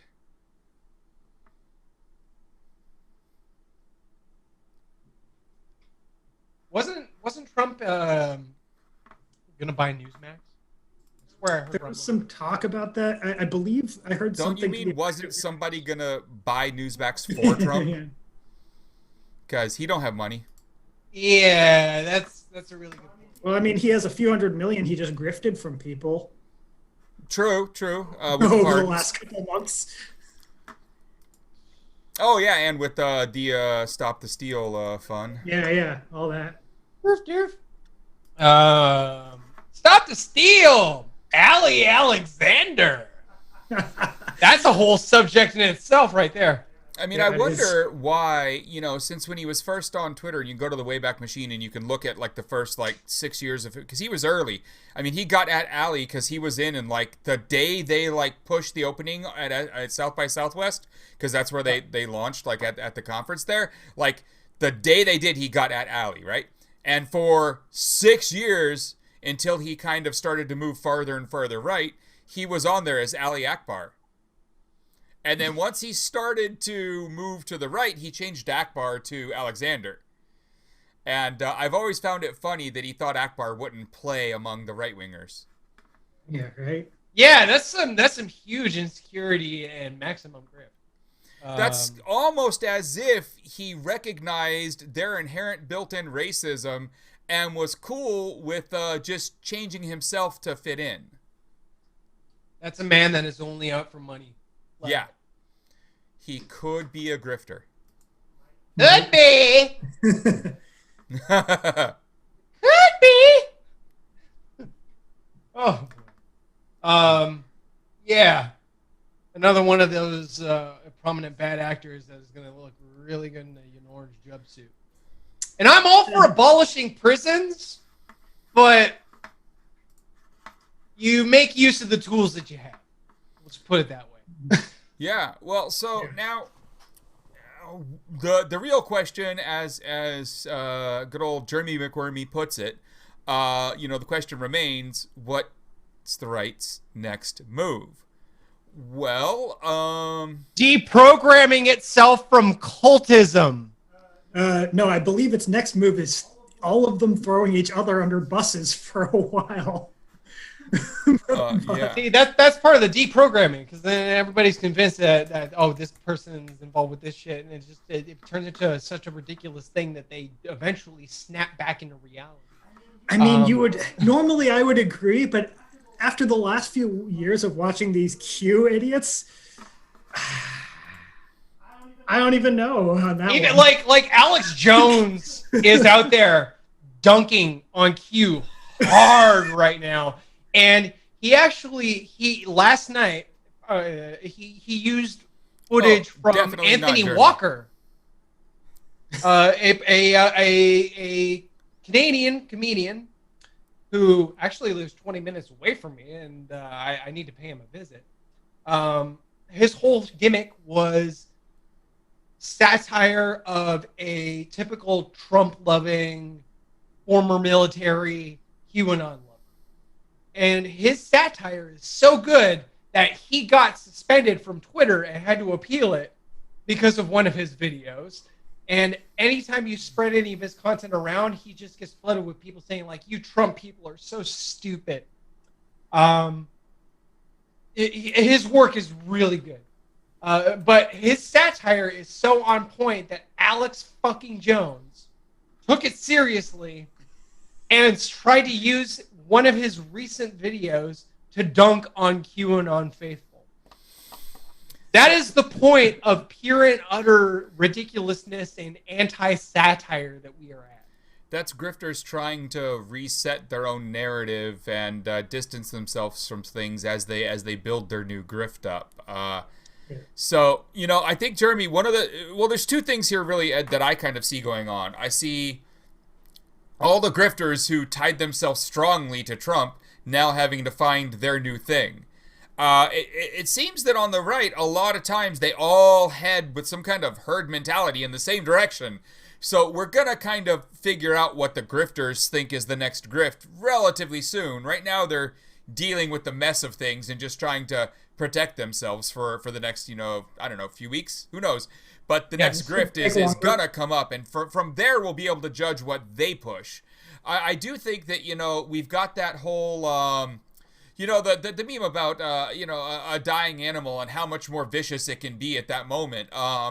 We've got a group in the kind of far right side that is shrinking. Although it looks bigger now, it is actually just showing its face now. It's always existed. I think the powers in that party, like was said earlier in the chat, the voters who voted in Trump were our grandparents and boomers. These were not 18-year-old Proud Boys who voted in Trump. There aren't enough of them to have voted him in. The base on that side who look the other way about the racism because for the most part they kind of, agree with it. Maybe. Look they the might other be racist, way. Yeah, look the other way. Everyone's starting to show their colors and they're starting to show who they really are. And so we've got this dying breed. The boomers and our grandparents and all the other people are getting old enough now that they're going to be voting soon. And that's going to shift. My mother is a boomer and she is a wonderful woman. And I know you're watching right now. Moms, I love you. Some are. But the ones who voted them, and I'm specifically talking about, their numbers are going to dwindle. And it's going to mean that the youth today, like as a whole, are getting more leftists and are heading more progressive. It's just the right-wing fascist youth feel like they can now be public. Well, maybe after the insurrection they learned that, being out without a mask is kind of stupid. But, there we are. So it will be interesting to see how they act as their various leaders go to jail, as their friends all go to jail, as the grifters who lead all of this change their grift. I don't know that we know where this heads without knowing what the grifters' next push is going to be. Because we know that they're going to look for another cult leader, and sooner or later they'll latch onto someone. But who it will be or how successful they'll be. Oh, I'm not optimistic, Jeremy. I'm not even slightly optimistic. I fear this. They have learned now that riling up this mob and getting them to a state of actual public violence works and makes them money. I think they're going to continue that trend. I just don't know what the next grift is. Yeah. I just put in chat. I just got a message on Signal.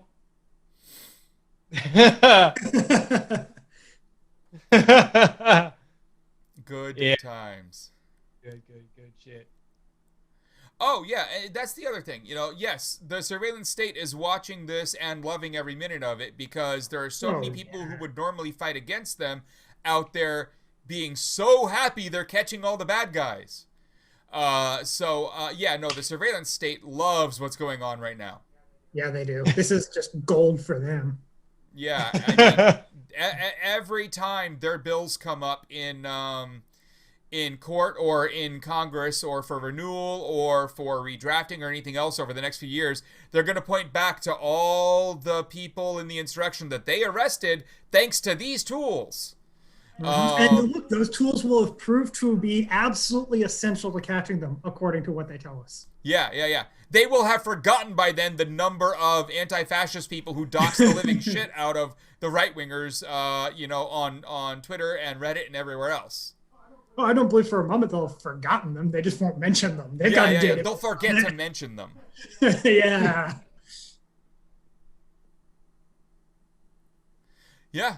I never trust that it won't be used against the left.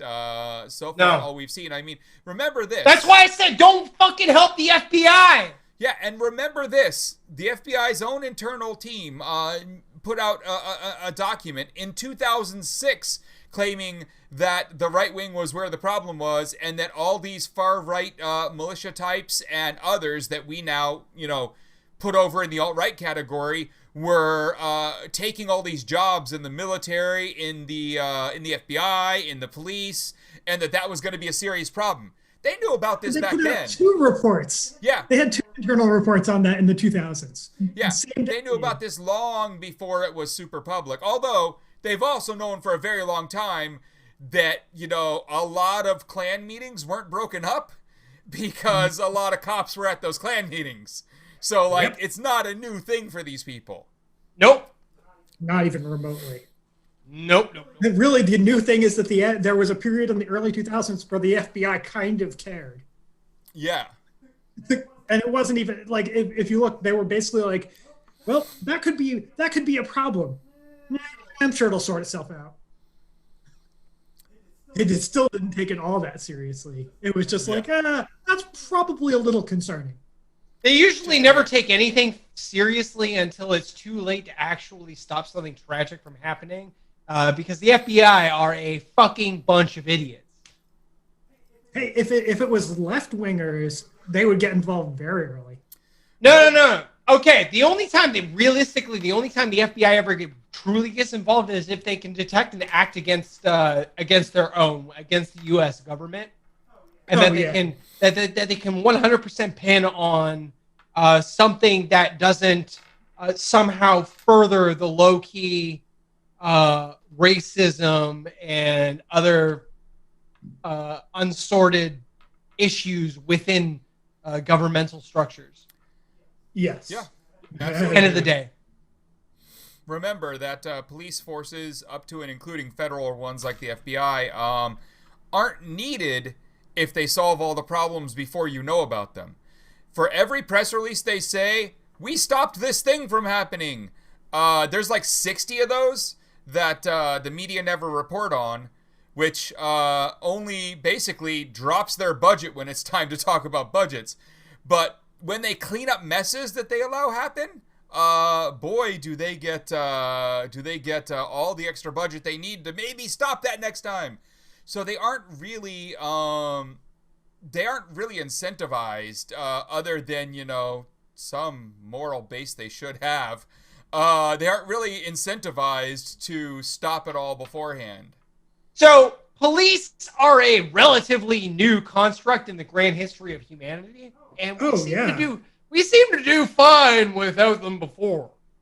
Y'all been brainwashed by propaganda into thinking that police are the only thing that make modern capitalist society possible.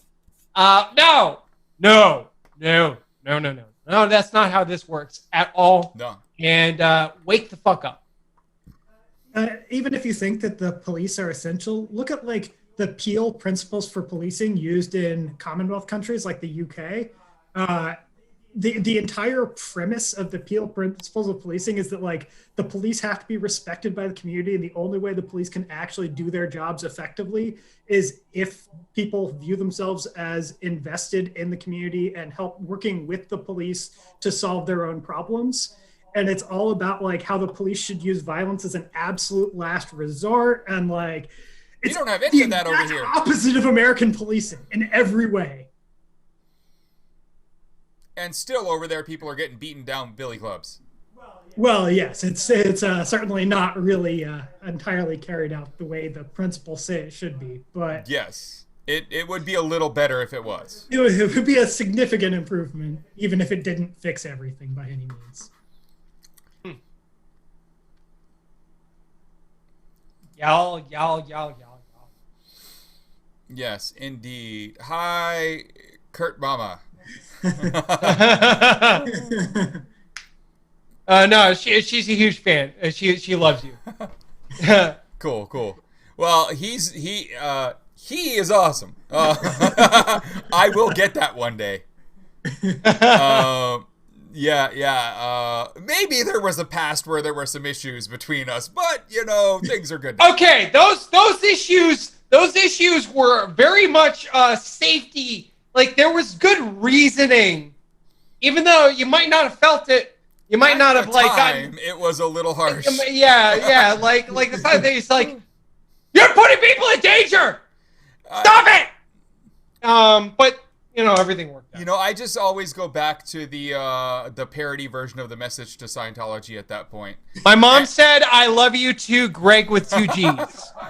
I mean, in reality, it's 3, and no, yes, I love the Greg with 2 G's because a lot of people actually just call me that, just because they have other friends with 1. Good times.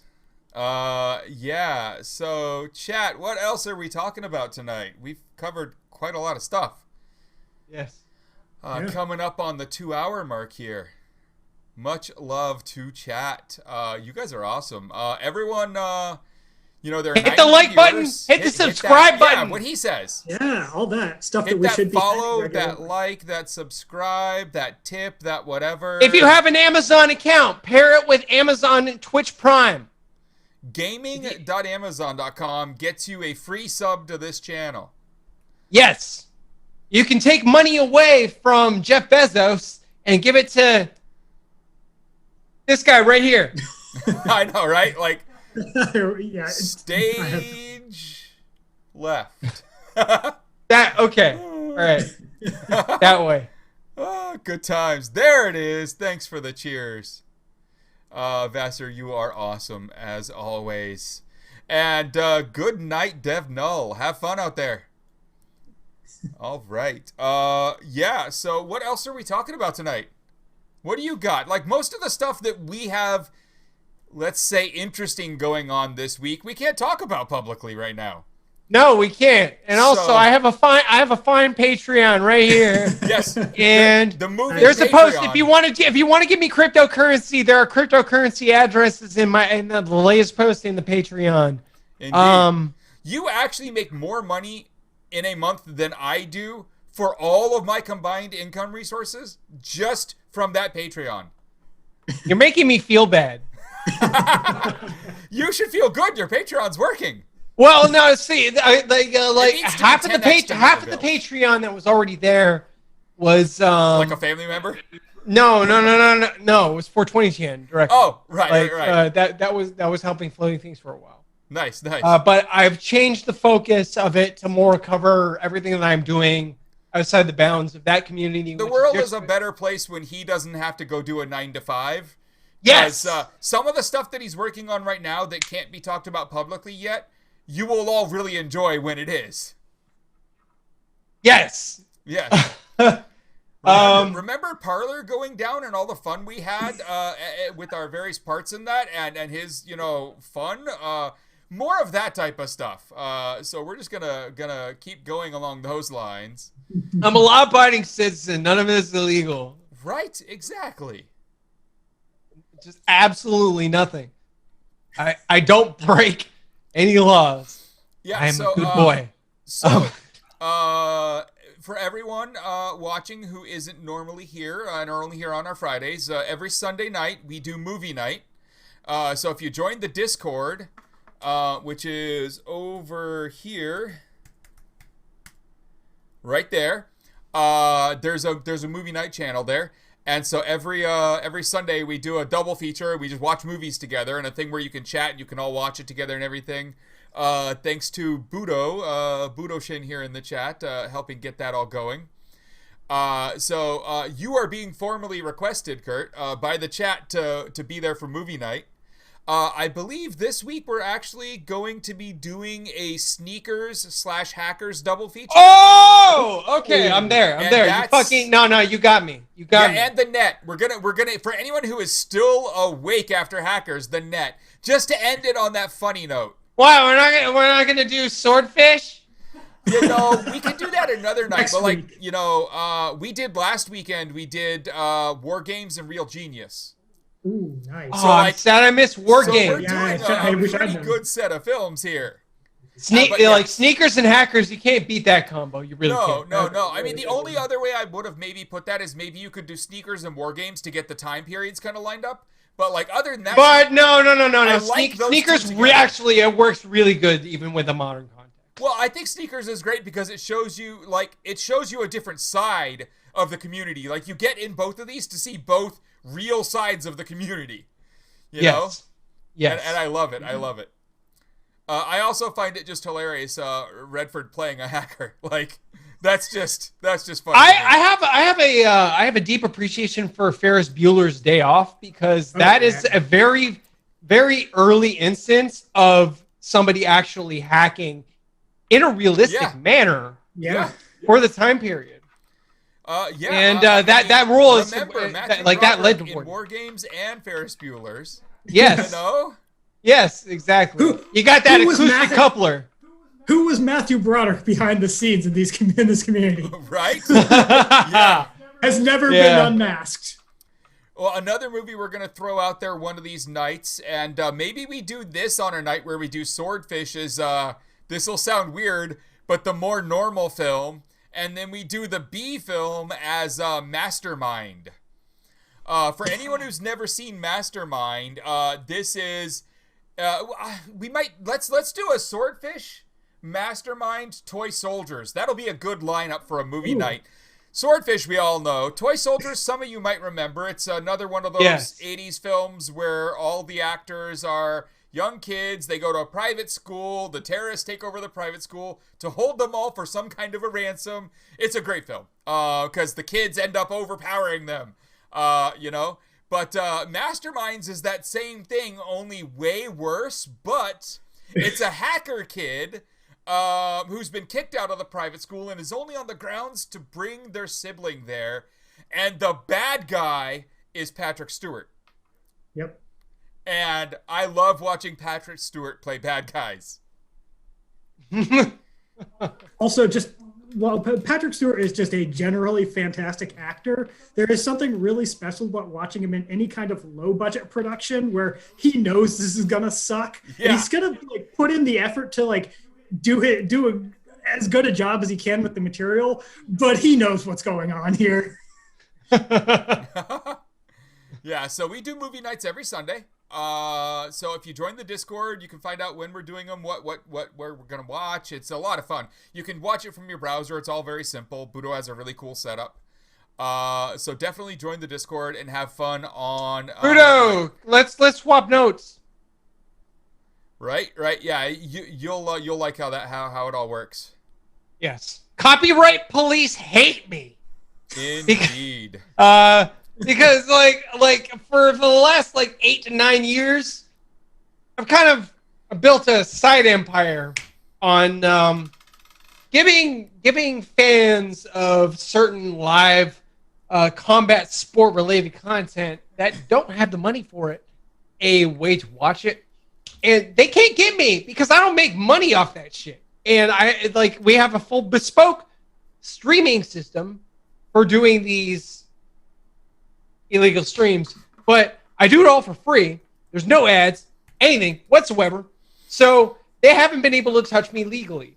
because I understand how to play within the gray area, and I just like doing things that piss off fucking copyright chuds in any way imaginable. I almost get off on that.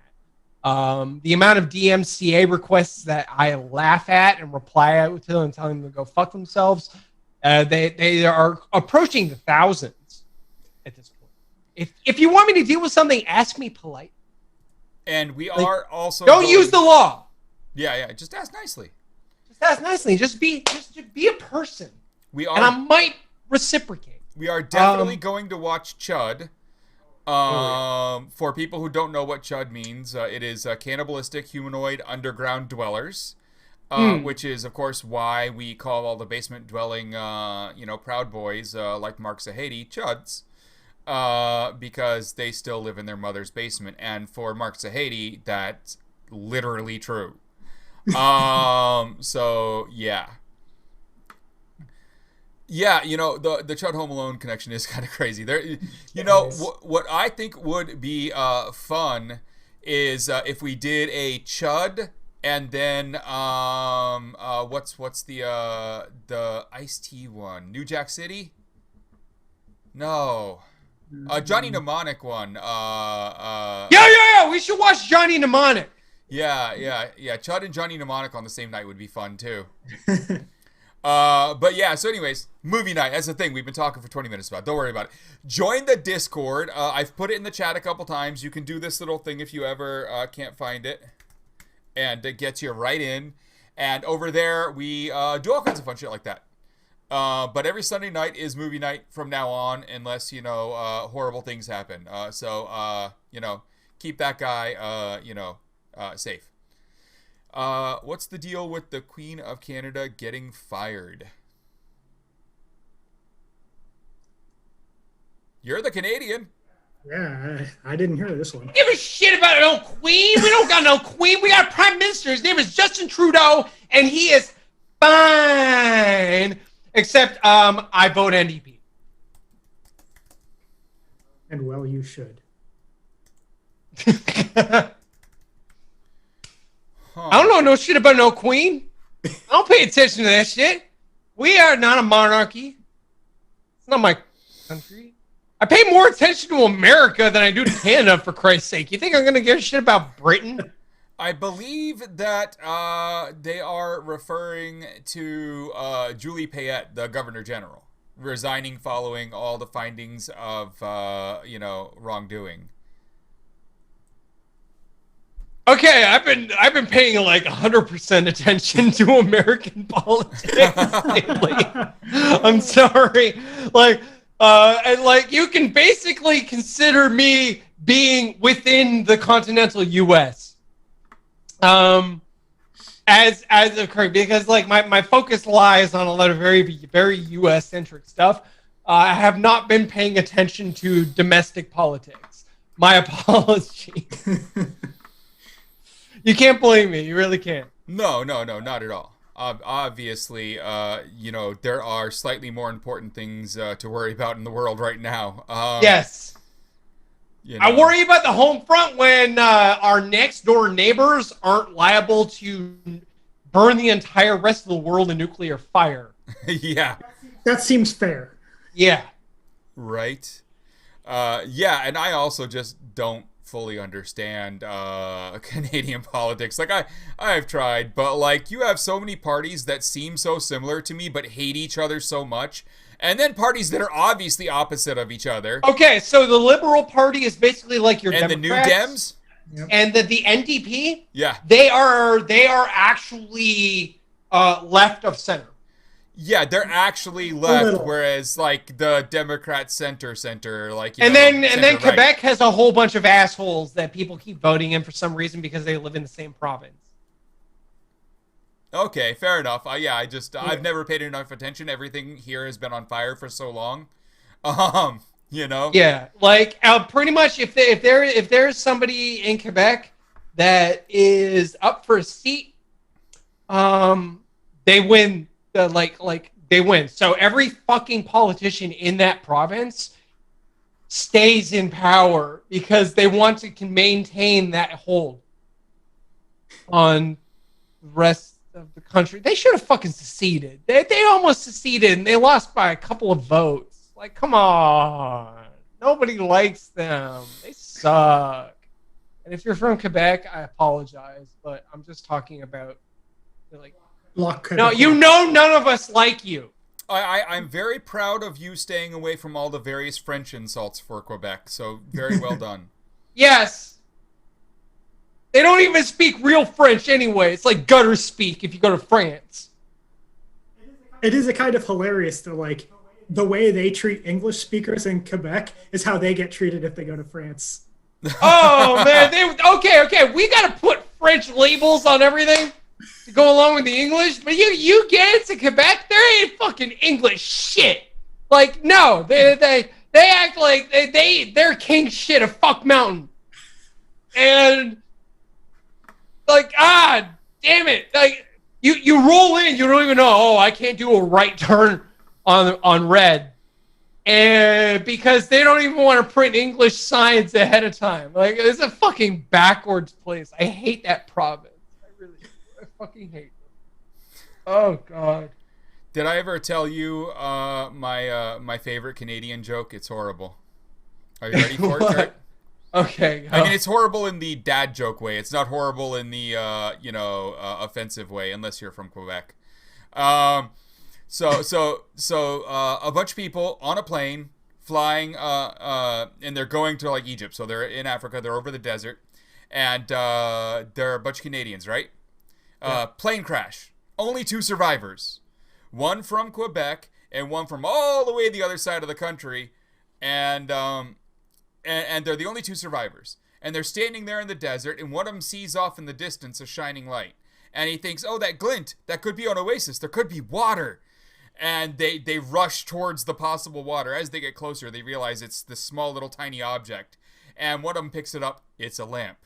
And, of course, by picking it up, he rubbed it, and the genie pops out, right?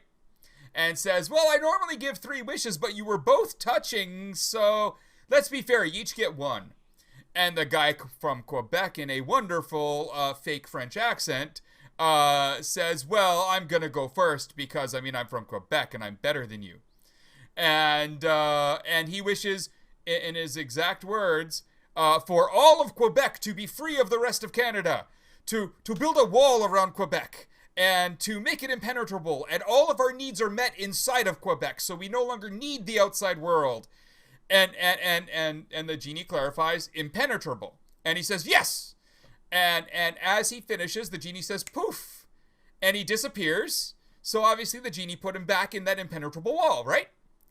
And then the other guy is now on the ground, and he's out of breath. He's laughing. He can't take it. He's holding his gut laughing. And the genie just looks down at him and says, what? He says, fill it with water. Yeah! Oh, God. Wow. Okay, so, that payoff. Also, I'm going to take this opportunity. I'm going to take this opportunity. You can tell a Canadian native by how they say, he, she, they, say it out loud. There are 2 places. Toronto, as Americans say it, or across the globe, Toronto. Yes. If you're from here, you say it Toronto. Quebec. We call it Quebec. Quebec. Yeah. Quebec. Yeah. You can tell where someone's from. There was a period of time, like I was going and meeting some people, and they actually thought I was an American native because of my normal everyday speech. The only thing that was the actual tell was the way that I said Toronto. Yeah. That was it. That was enough for them to know. That is my favorite Canadian joke, though. I mean, I know it's horrible. I know it's dad jokey, and I know it's way too long. It's still my favorite Canadian joke. It was long, but I felt bad. When he's laughing at the end on the ground, fill it with water. I just love it. I love it. Jeremy, I think we talked about a lot of that in the first episode when we talked kind of a lot about me, but maybe we didn't. I'm gonna go back and see if that's something I can pull out and highlight on Twitch. And if we didn't, then next episode we'll make sure we do that as a part, like next week. It's not a bad idea. That's a good idea. We should definitely do that. Jeremy was referring to retelling the story of, me ending up in the federal penitentiary, how it happened, me getting there, when people bring it up and all that, and, just having that as like a clip. So yeah, I think we talked about it enough in the first episode, but I could be completely misremembering that. It was months ago now? 3 months! We've been doing this for 3 months. So yeah, crazy! Yeah, right? 3 months. What the heck? Every time it reaches another Friday, I'm like, holy shit. You know how I know it's 3 months? There's only one way, because I can't tell time. Like, I have no idea what's going on around me. It's because when people resubbed earlier, it said that they were resubbing for their 3rd month, and I was like, oh, damn. Look at that. Yeah. Thanks, everybody. My Friday night appearances, that it happened naturally. Like, we didn't plan this out. He asked me to be on as a one-time guest, and it was fun. Things were so fun that we just decided to make this a thing. Yeah, like the next week I reached out and said, "You want to do it again?" Like, yeah. No. It's good. I'm enjoying it. Good shit. The chat, yeah. So with the links in the chat, like the Discord one that I do there, I will say that the bot has been told to randomly throw some of these out there, and it ain't doing it. So I'm gonna figure that out. But also, I've been busy for the last 2 weeks, but I really wanted to add 5 more commands in there and a few other things the bot does. So over in that window, I do have a tab open to a YouTube video where a guy talks about all the things your Twitch stream chat bot should be doing. And as soon as I have the hour to just focus, I will go make it do that and watch the video. Maybe that's this weekend. I'll try and fit it in. 'Cause the chat should have more things going on. Definitely. Yeah. Oh, that was priceless. Where is the thing over here, though? Oh my god, I am breaking everything, guys. Let's bring this up. And this up. Okay. Cool. Alright, everyone. The planet was hacked pretty hard, definitely. Only did school, American otherwise. How is your system stability, Greg? Today it's been holding up quite well. I don't know how we've made it this far. Well, I do know one way we made it this far. I closed everything but the video feed and OBS to stream it up to Twitch before starting today. So nothing else is running that could crash other than the stream. So hopefully it's holding up a little better. However, my system should be in better shape where I don't have to do that. Again, this is a beast of a system, and that pisses me off. There's a journalist that I tried walking through installing Homebrew and getting MongoDB tools installed.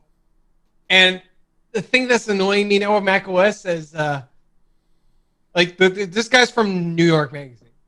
Yep. And I keep struggling with the fact that there's now the T2 architecture. Yep. And I need to ask him, do you have a T2 Mac? Because there's no MongoDB packages, and I'm having problems dealing with that. Yeah. Yeah.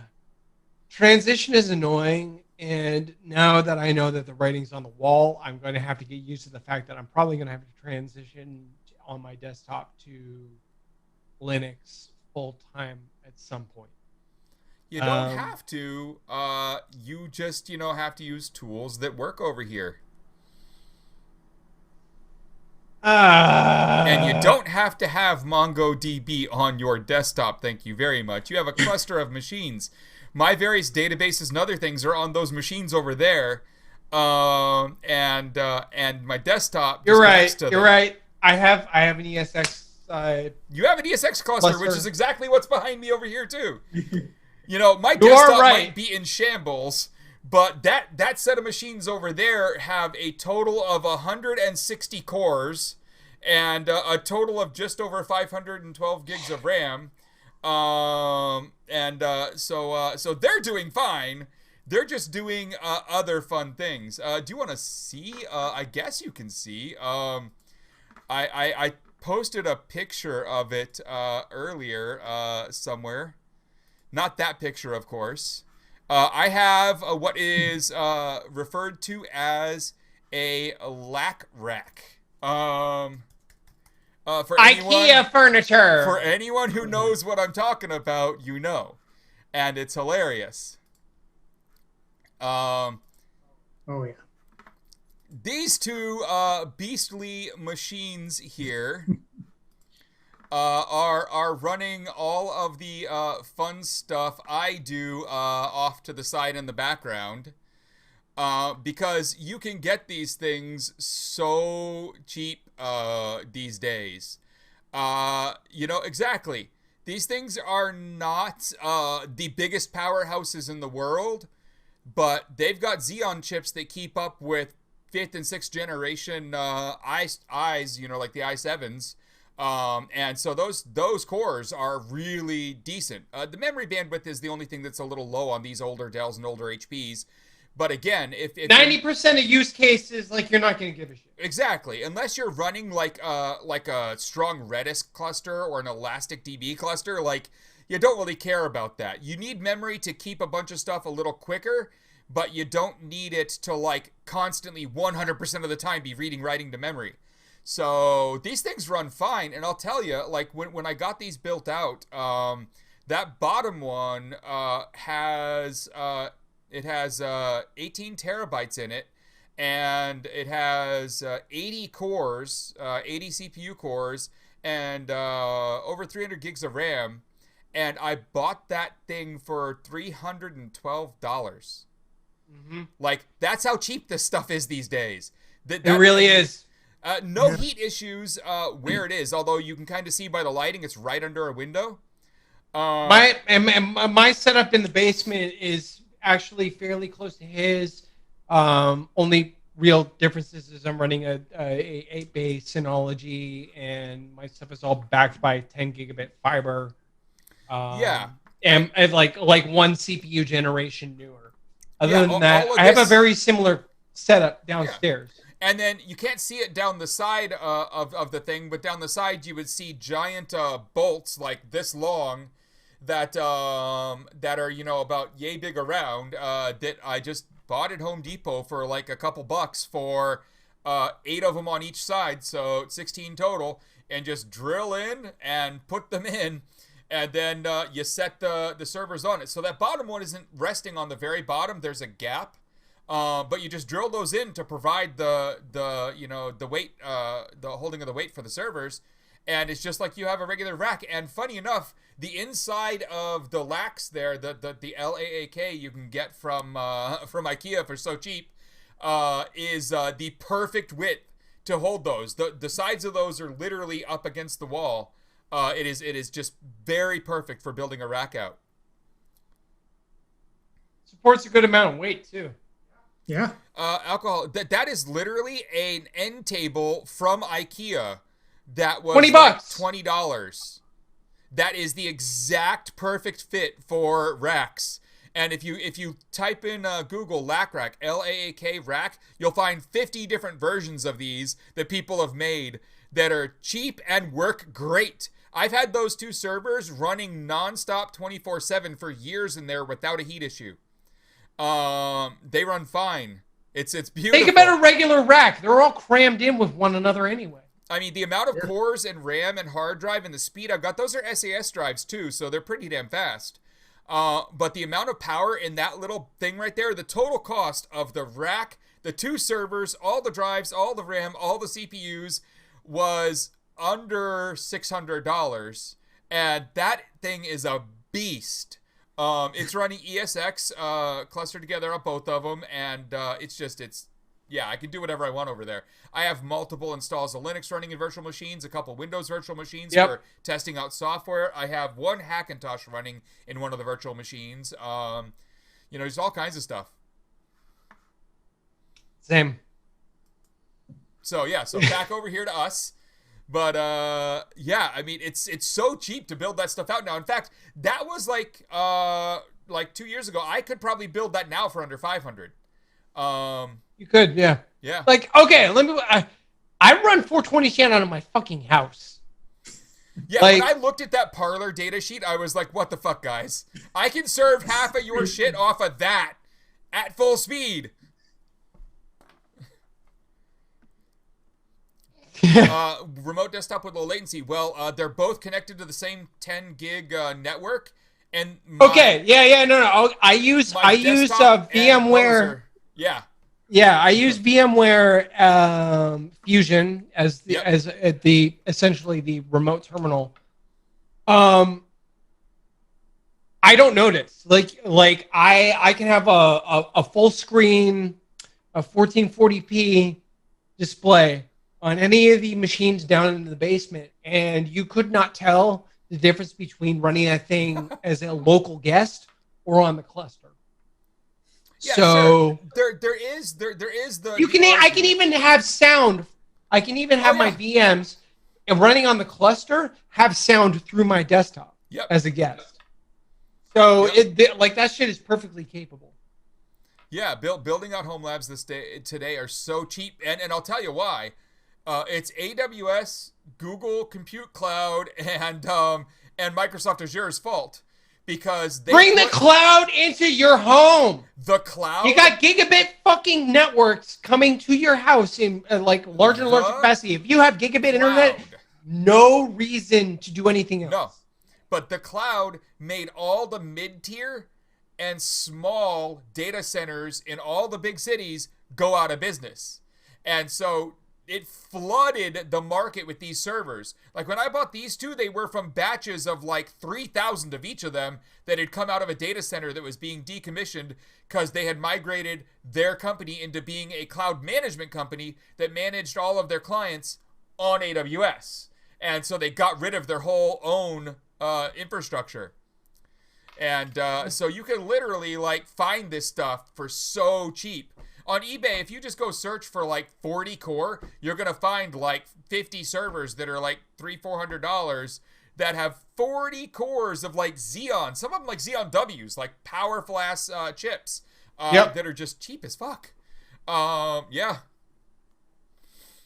And you can find it local to you if you look good enough, like you can find reclamation companies like here, even in my own little town of Malden, north of Boston. Not even just like Boston, but in Malden, we had for like 3 years a company that's job it was just to go buy up all these small data centers, shut them down, take all the hardware, and then liquidate it. And so like 6 blocks from me was a company that just had a warehouse full of these old servers all day, every day. You could just like go up to and at the back door say, I need these 4 or 5 things. And they would sell them to you for like unbelievably cheap prices. That's exactly what I do here. There's an East End Toronto business that I get all my data center class equipment from, and actually, most of my stuff is retired Square Enix kit. Final Fantasy 14 servers that they retired a number of years ago when Stormblood launched. Funny story about that. When I bought the machines, the iDRAC management card still had a wildcard Square Enix.net SSL certificate installed on them. That still had 6 months or so left to expire. That was a really funny email chain. That's another thing too. When you buy all of these decommissioned servers, always check the management cards. Because these people never sanitize anything. You wouldn't believe what you can find on half these things. Right? It's absolutely crazy. Let's see here. Yeah, I mean, just looking around, you'll find, like, if you go up to eBay, you'll find, like, the $2,000 ones that make no sense. Just search like, Power Edge R620, R630. Yeah, you know, I was lucky. I got an 820 when I got that one for $300. So I'm a couple. That's why I have the ones that are basically comparable to like 6th gen i chips.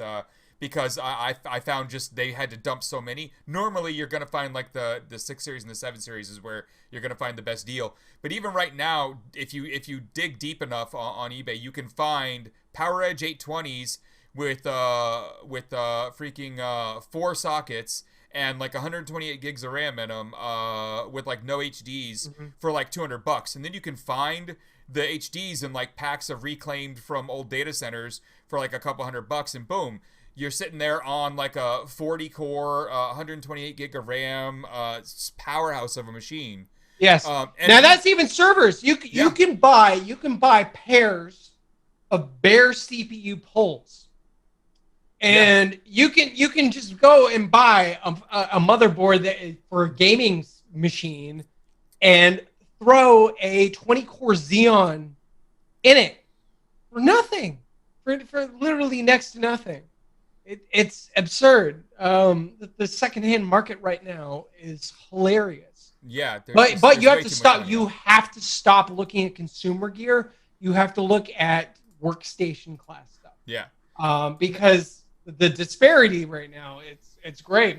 Intel's doing a good job selling you these 8-core i9s when you can go and get a 20-core Xeon for a fraction of the price. I will say one thing: if your plan is to do virtual machines, if you're going and doing this, go with the Dell Power Edges and not the HP ProLiants. Because the HP ProLiants that are in the same price range, that are the same power, they're good machines. But all like the G6s, G7s, and even some of the early G8s, they require firmware updates in order to be completely compatible with the latest versions of ESX and ESXi, and especially all the vSphere stuff. And you have to have an enterprise contract with them to have access to those things. And finding working versions and getting it actually applied without that expensive contract is near effing impossible, whether you're talking 200 IQ or not. Whereas with the Dell, they're just certified hardware that just freaking works. ESX is owned by Dell. Yeah, at this point, yeah. I mean, it's like it's a Dell product. VMware a long time ago. They bought EMC and a bunch of others, but yeah. Also, iDRAC has always been a better management system than ILO. Yeah. Well, I will say ILO is easier to mount remote freaking ISO images, though. I hate, but as a management interface, iDRAC's way better. iDRAC 6 was like where they hit the sweet spot. Yeah. But yeah, I mean, this type stuff is just it's amazingly cheap, and you can do so much with it. I mean, the amount of I can have that thing working overtime. Like you see all those cores in his background on his stuff. It's like in the behind Kurt, when you see all those ones up top, all the bars going across sideways that are up top, every one of those is a CPU core getting some work done. That's my workstation. That's not even like, that's literally this machine. Yeah. Hey, dude. I can go pull up other tops that count up to overall like 160 CPU cores right now if I really wanted to. But, yeah. 20 cores. That's one machine. These two things, again, another reason I like specifically the PowerEdge 8 series, if you can at all, they are really power efficient. Whereas the 6 series is not. So you're going to get a way better price up front, but that $100 you saved difference there, you're going to pay way more with the 6 series than the 8 series over the months. Our electricity bill is only a couple $100 a month, and I say only, but like I have 7 monitors going right now and those servers going 24/7. So that's actually, and there's 2 other laptops in the house, and yeah, so yeah, the power edges are easy to work with on the inside. Oh yeah. I'm that's not even a joke. I don't know how you're at 6,000 yet, but I'm at 4,100 on my electricity bill right now because the pandemic took a lot of my money away. But we're working on that. Well, actually, that's Canadian versus U.S. dollars, so we're probably along. We might be actually pretty close. Look at us. Yeah. Finding another thing in common. Yes. When you don't have money to pay bills the first time and then the second one comes, you still don't have the money, so they just pile up. Yeah, they really do. But yeah, so I don't know. If you guys want to build home labs, the lac rack is hilarious, and it works, and it's really heat efficient too. The material on it really takes it well. This was not a pissing contest on who has the most cores. My cores are more powerful than his anyway. Yes, he has a benefactor, and I don't. No. Most of my stuff, I paid my own fucking money for, and I paid them a couple of years ago when they weren't even this bottom of the barrel. So right. I paid like $1,500, $2,000 per machine. Yeah. Good times. Yeah, I mean, money sucks. Yes, it does. Fuck capitalism. Let's overthrow the government. You'll get there one day, Doxy. I feel it. You're gonna get there, and you're gonna just be that person who gives to everyone. I don't care if it's winning the lottery. You're that person. But you're not that lottery winner who goes to jail like 2 months later for some reason. You're the lottery winner who helps everybody. I want a grant from George Soros. Where's my Soros bucks? Fuck this. Like, I'm literally pushing all of his agendas, and I'm not even getting shit. Wow. Soros, you're a cheap bastard. I'm gonna send you an invoice. Bitches. Wow, right? Ugh. Okay. So, now that we've talked all about home labs, yeah, I mean, I love them. The home lab is definitely where it's at. How'd we get there? Oh, we got there because you were telling someone to run Mongo on their desktop, and I was like, but it goes over there. Yeah. No. Although, I will say, anyone running Mongo, 1, fuck you, and 2, please put a password on it. I know it wasn't Mongo. I didn't want him to get Mongo. I wanted him to get Mongo database tools. Okay, fair enough. Yes, if you have to play with Mongo, and by play with I mean have fun on Shodan, then yes, the tools are definitely important. By all means, play with the client. Just if you're gonna run the server, ignore all of their default security and ignore all of their security stuff, and instead, there are multiple websites that sole existence is to tell you how to actually secure MongoDB. And then worry about the consistency of your data and your write security and your write safety and read concurrency, and then go read all the Jepsen reports about how bad Mongo really is. Oh.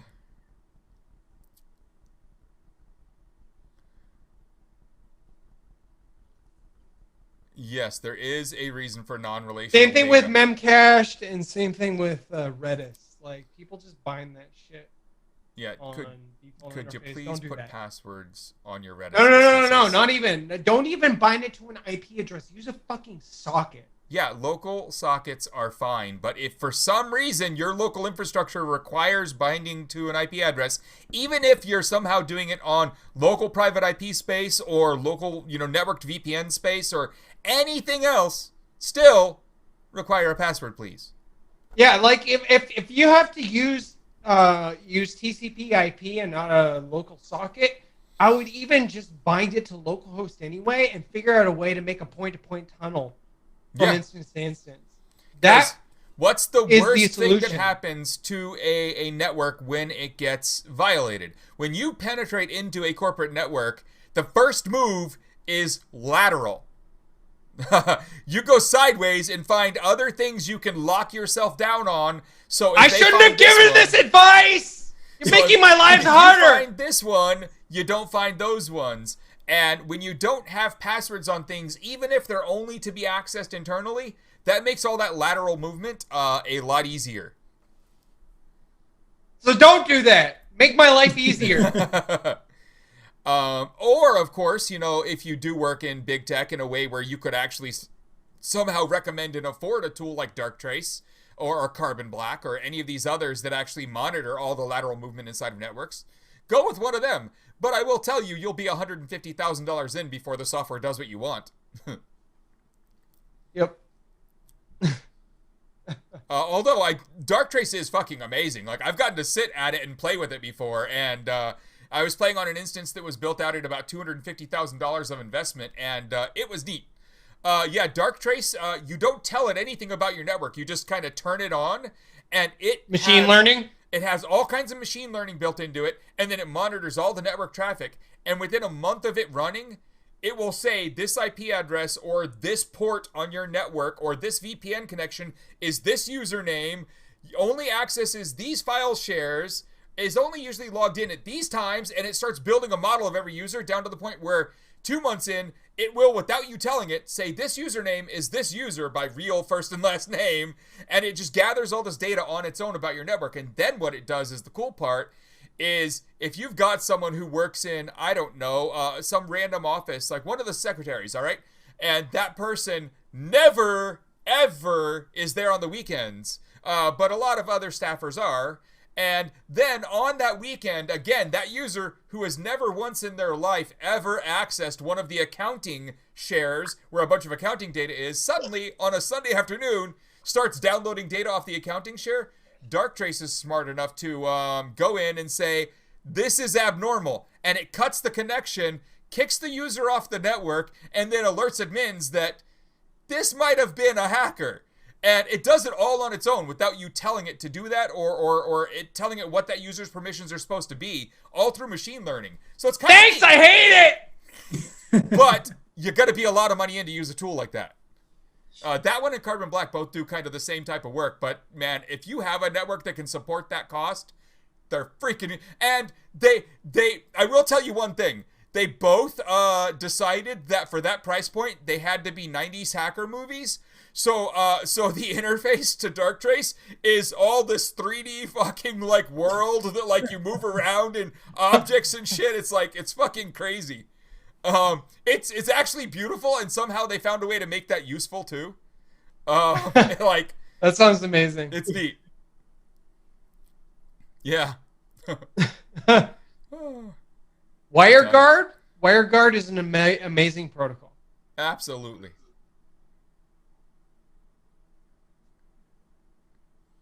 Static code analysis, please. Absolutely. There's a million things that can be done, and that's definitely one of your first steps. Let's go. Yeah, I mean, if you work in the type of environment that could afford something like a Darktrace, they are amazing. They're out of Boston, which is how I got to play with some of their tools.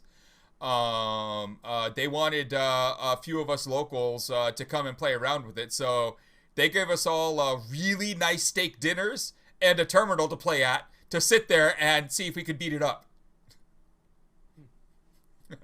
DevSecOps. Oh, God.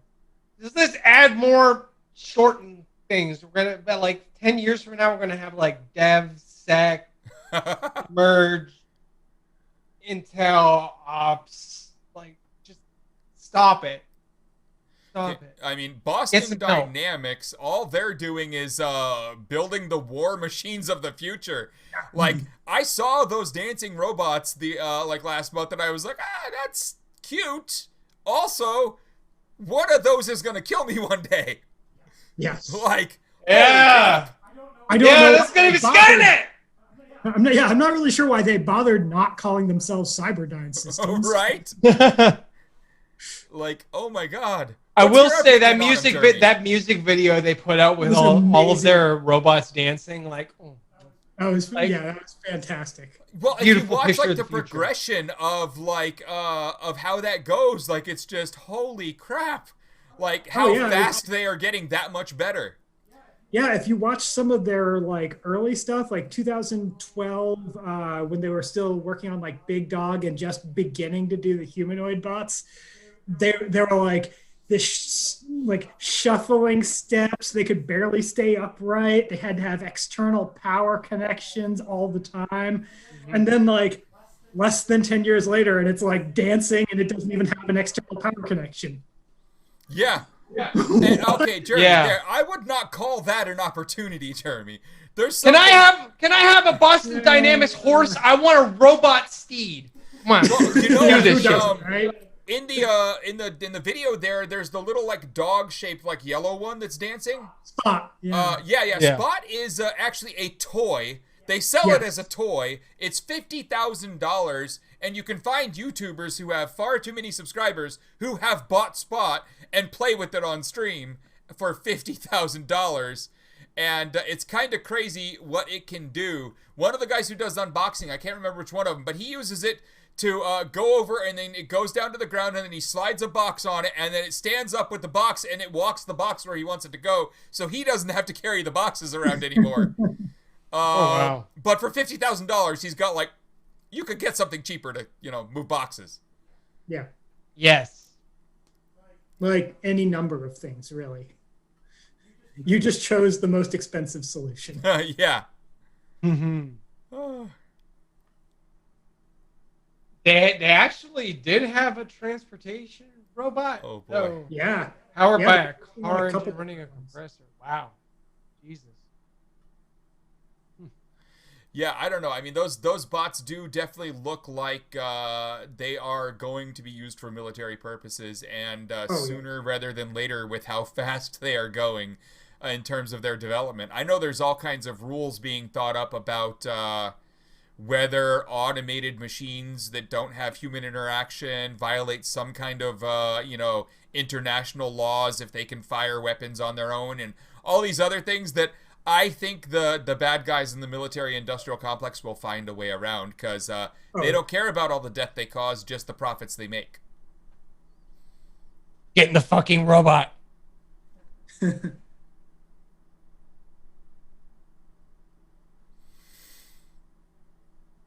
Yeah, a lot of those projects were military from the beginning, so we'll just have to see how that goes. As for policing, I mean, I definitely believe that there are options for these things to be used by police forces, and I am not a fan, but that's more because I think they should be defunded and thus not have the budget for something like that.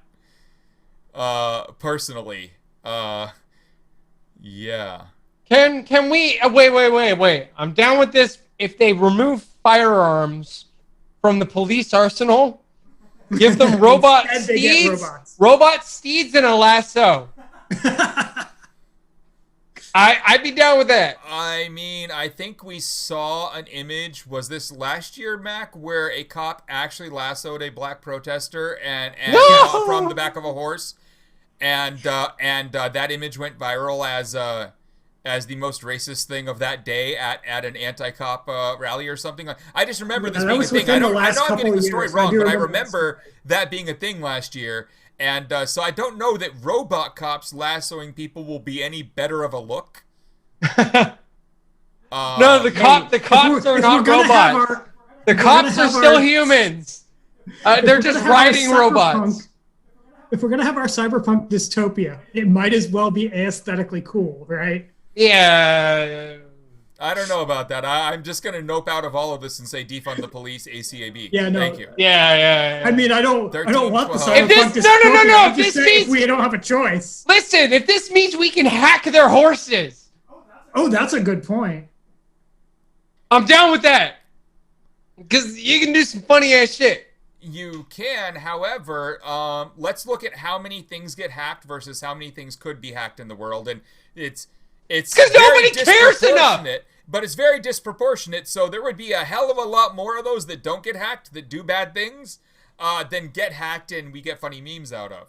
Okay. You know how like you're gonna have a wireless tool. You're gonna be able to like see one within Bluetooth range and beep beep beep boop, and all of a sudden that horse is like throwing the cops everywhere. I do kind of, I agree, absolutely. Just defund, yes. That's the end of it. Fuck all of them.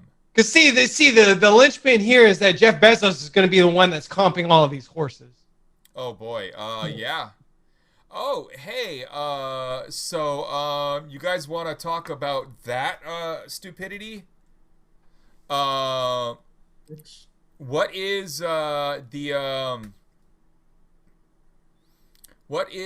the from earlier, Mac, the Amazon don't pay dues website? Oh yeah.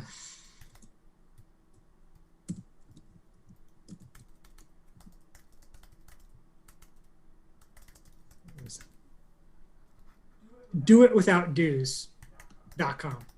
Yeah, so there's this website up, doitwithoutdues.com, and if you see it, it's got Amazon employees, and it talks all about how you could pay almost $500 in dues and how unions are bad.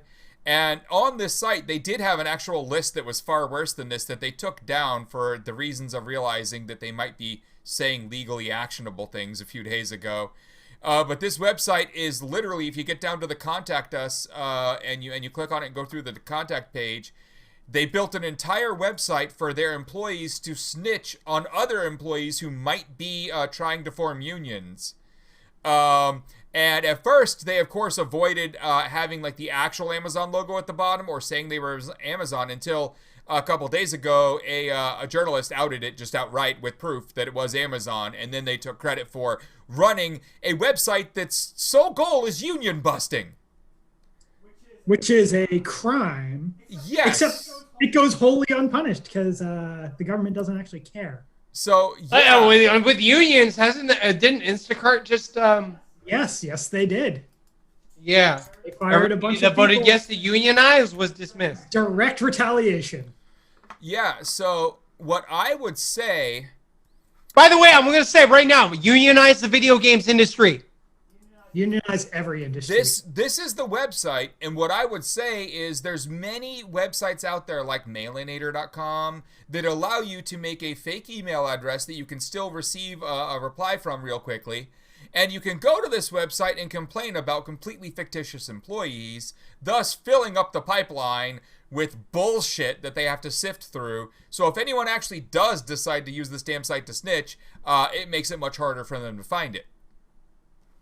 That is some trolling for good. Yes. Do it.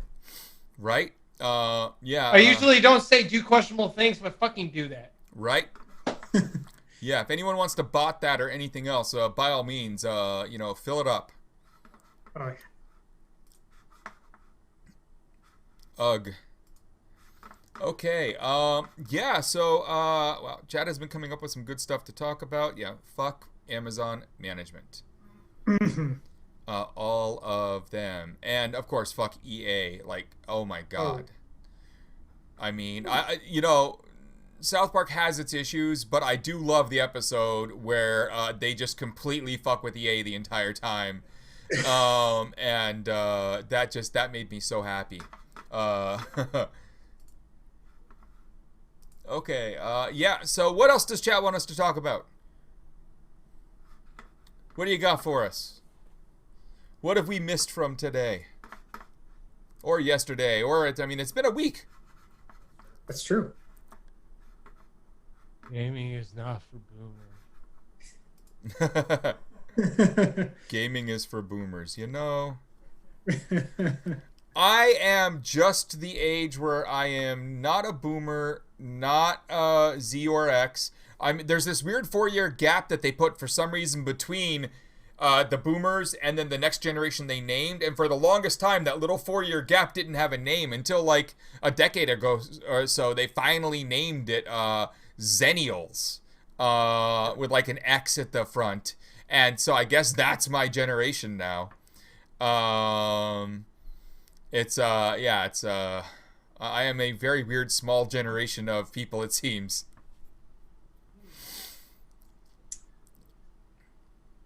Okay. Why thing that's lore that y'all built up yourself. If we is a typo that was automatically saved by WordPress. Okay. There you are. You were a little far back. I said Hifwi is not a real thing. I've never been to Hawaii. Period. It was a typo. Got out of saved by WordPress. Indeed. I am looking for a thing here. Okay, I am not ready to go raid Luke yet. What was the thing? I am looking for fun stuff here. That is not it. Definitely not it. All right. I don't think anyone wants to hear about the latest basketball news, but for some reason Twitter thinks I do. Let's go to trending over here because there was a thing I wanted us to talk about, and it was not SmackDown, even though this guy over here is a wrestling fan. WWE is garbage. Hot garbage. Come on. I would like to maintain our friendship, so I will not talk about my feelings about wrestling.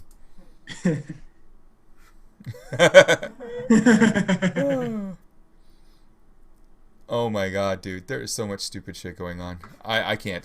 I'm done. I'm done with all of that.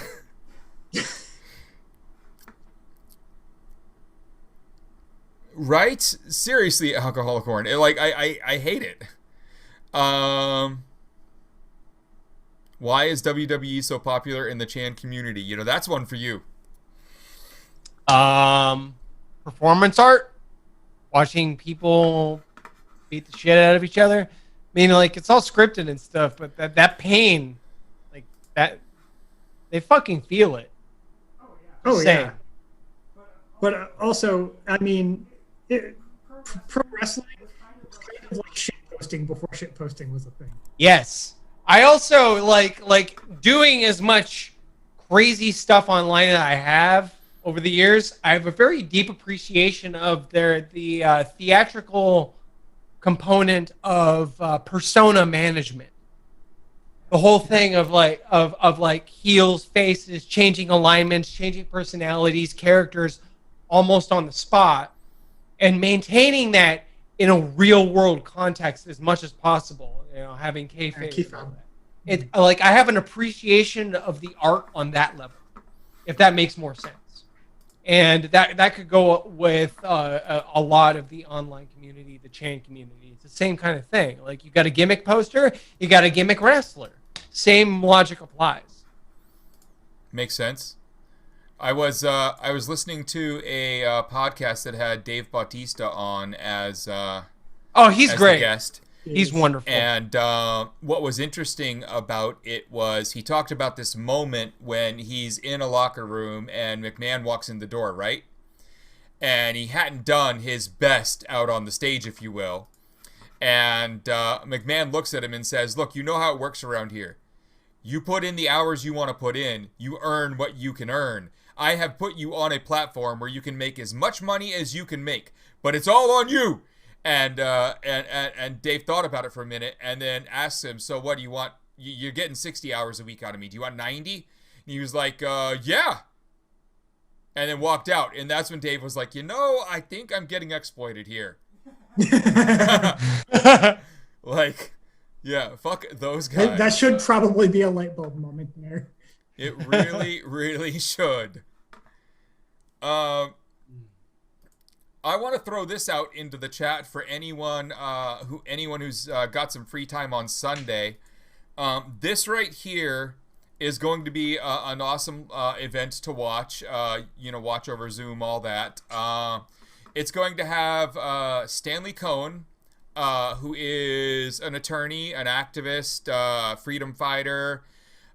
In his own words, quote, a certified self-loathing Jew. But he is an interesting New York attorney who is strongly anti-Zionist and who has represented everyone from Anons, like a lot of the PayPal 13, all the way up to representing Bin Laden's son in an extradition case, to representing Hamas in an international case about some of its leaders being extradited because he believes them to be freedom fighters fighting an occupied force, which is legal under international law. You're allowed to use violence against an occupying force on your own land. So this is going to be a really interesting event that everyone should go. It's free. It's going to be like a talk about like that type of lawyering, that type of attorney's work, and representing these types of clients who he actually believes in, and funny enough, who he's never taken a penny from, because the IRS and all the other people would just utterly destroy him for taking money for people who they think might be terrorists. So he does all of this work with freedom fighters around the world for free. And and it's quite interesting. One of the times he actually had to go to Palestine to work with locals there who the U.S. were basically calling terrorists on Israel's behalf. They said, we'll build you a house and let you stay here so you don't have to go back to America because we know they're going to prosecute the hell out of you for representing us in international court. And he said, no, I'll go back. And literally like a week after he got back, everyone who could try and bring charges against him did. The IRS opened an investigation into where the money could have gone, that he was obviously paid for representing them when he took none. They didn't find any, by the way. They found none. So it was just, it's crazy. And so I think you guys will enjoy that event. I think you'll have fun with that. I just also really, really love Stanley. I mean, he is just a fun guy. If you ever get a chance to like meet him in person or go to any of the events where he might be giving a talk, you'd really like it. I will say though, one of the funniest things that ever happened while I was at an event that I talked at is I went like second, and there were like 8 speakers. Stanley went second to last. And he is amazing on stage and really vibrant and loud and expressive and funny. And so he's done. The whole crowd is riled up because Stanley Cohen's amazing on stage. And then he walks off stage. And another lawyer, Jay Lederman, who has also represented a lot of hackers, gets up on stage and takes the mic and says, I am never going to speak again if you put me after Stanley Cohen. That's not fair. And I thought that was hilarious because a lot of you Anon types will remember Jay Lederman. And this was then an event fundraising for Jeremy Hammond and Barrett Brown's legal defenses that was held in New York that they all spoke. And I just thought it was hilarious watching Jay try and follow Stanley on stage.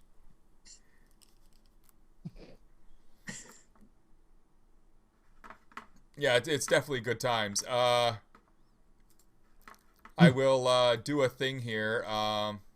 Maybe. Well, Twitter sucks. I'm just going to throw that out there. Yes, it does. They suck until they unban me. Right. But on Twitter, he's at Stanley Cohen Law. Yeah, he's awesome. He's represented a lot of us, and he will represent like the hacker types, the freedom fighter types. He will go anywhere in the world to do so. And he definitely deserves the support. So everyone watch that if you can. It's gonna be a great event. That was the thing I wanted to make sure I at least said, so there's some more people there, because that's gonna be awesome. Yeah, it's titled Defending Those Who Defend Others. What happens to justice and the rule of law when lawyers themselves become targets? So, interesting take on things. What else? What does anyone else want to talk about before we are done here? Let's do the Discord thing one more time. Like, I wish there was more that we could talk about from this week, but really a lot of what we're working on is it's going to have to wait a couple weeks, possibly longer, depending on some stupid bureaucratic processes. But good times. Don't you just love how long proper disclosure can take? Yes. Welcome to the fun life of an ethical hacker. Waiting weeks for responses. I hate it. Oh my god. Yeah. Let's talk about art. All right. Let's talk about art. Does everyone want to know what my favorite type of art is? No, they don't. No. No, let's you know, that is definitely not what we're here for. Does anyone out there have something that we can actually talk about that isn't that? Because, I mean, like, if you want to know my favorite form of art, and if anyone ever felt like buying a piece of art to donate that would go right behind me the second that I got it, it would be anything from this guy's website. Because he does minimalist reimaginings of what movie posters should have been, and he has basically every movie that has ever really mattered. And then also just some funny ones that aren't really that important. But his posters are so much better than any other movie poster ever. So I am a big fan of that style of art. It looks like very like late 60s Italian artwork, you know? Good old Chung Kong. That guy is awesome. Trolling is a art. Well-known fact. Well-known fact. Trolling is a art. Yeah, so good times. I don't know. What are we going to do now?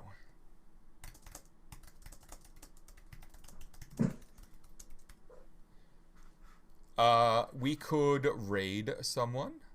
Yes, we could. Yeah. We keep raiding Luke, and I feel like we should spread the love a little.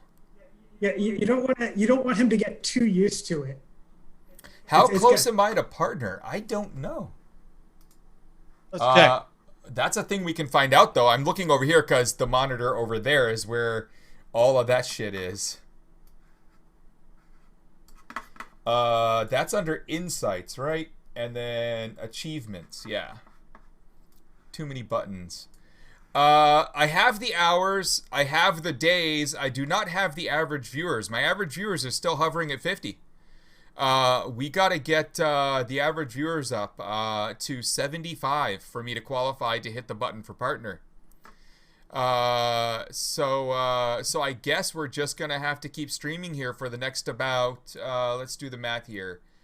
19 hours? It's Friday. It's Friday. Put the stream in bed in time. Like just fucking put it in the wrestling channels right now. I know SmackDown is ending or about to end or ended very recently. Fucking do it. Let's get like 300 people in here. Come on.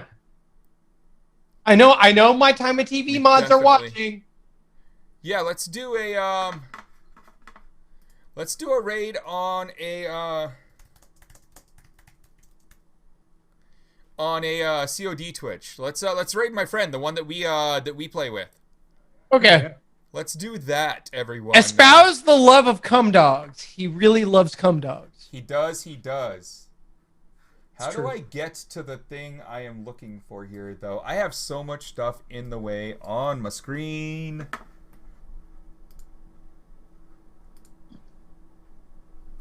Stream Manager. We are going to hit the raid button. And we are going to hit this guy who has one viewer right now. And we're going to go over there and have some fun. And I'm going to have some fun in about 30 to 45 minutes when the magic mushrooms I just ate kick in. Let's go. Are you guys ready? Yeah. All right. How, there's all, like, it makes me click 50 buttons. That's just bad UI. Design. All right. All right. Here we go.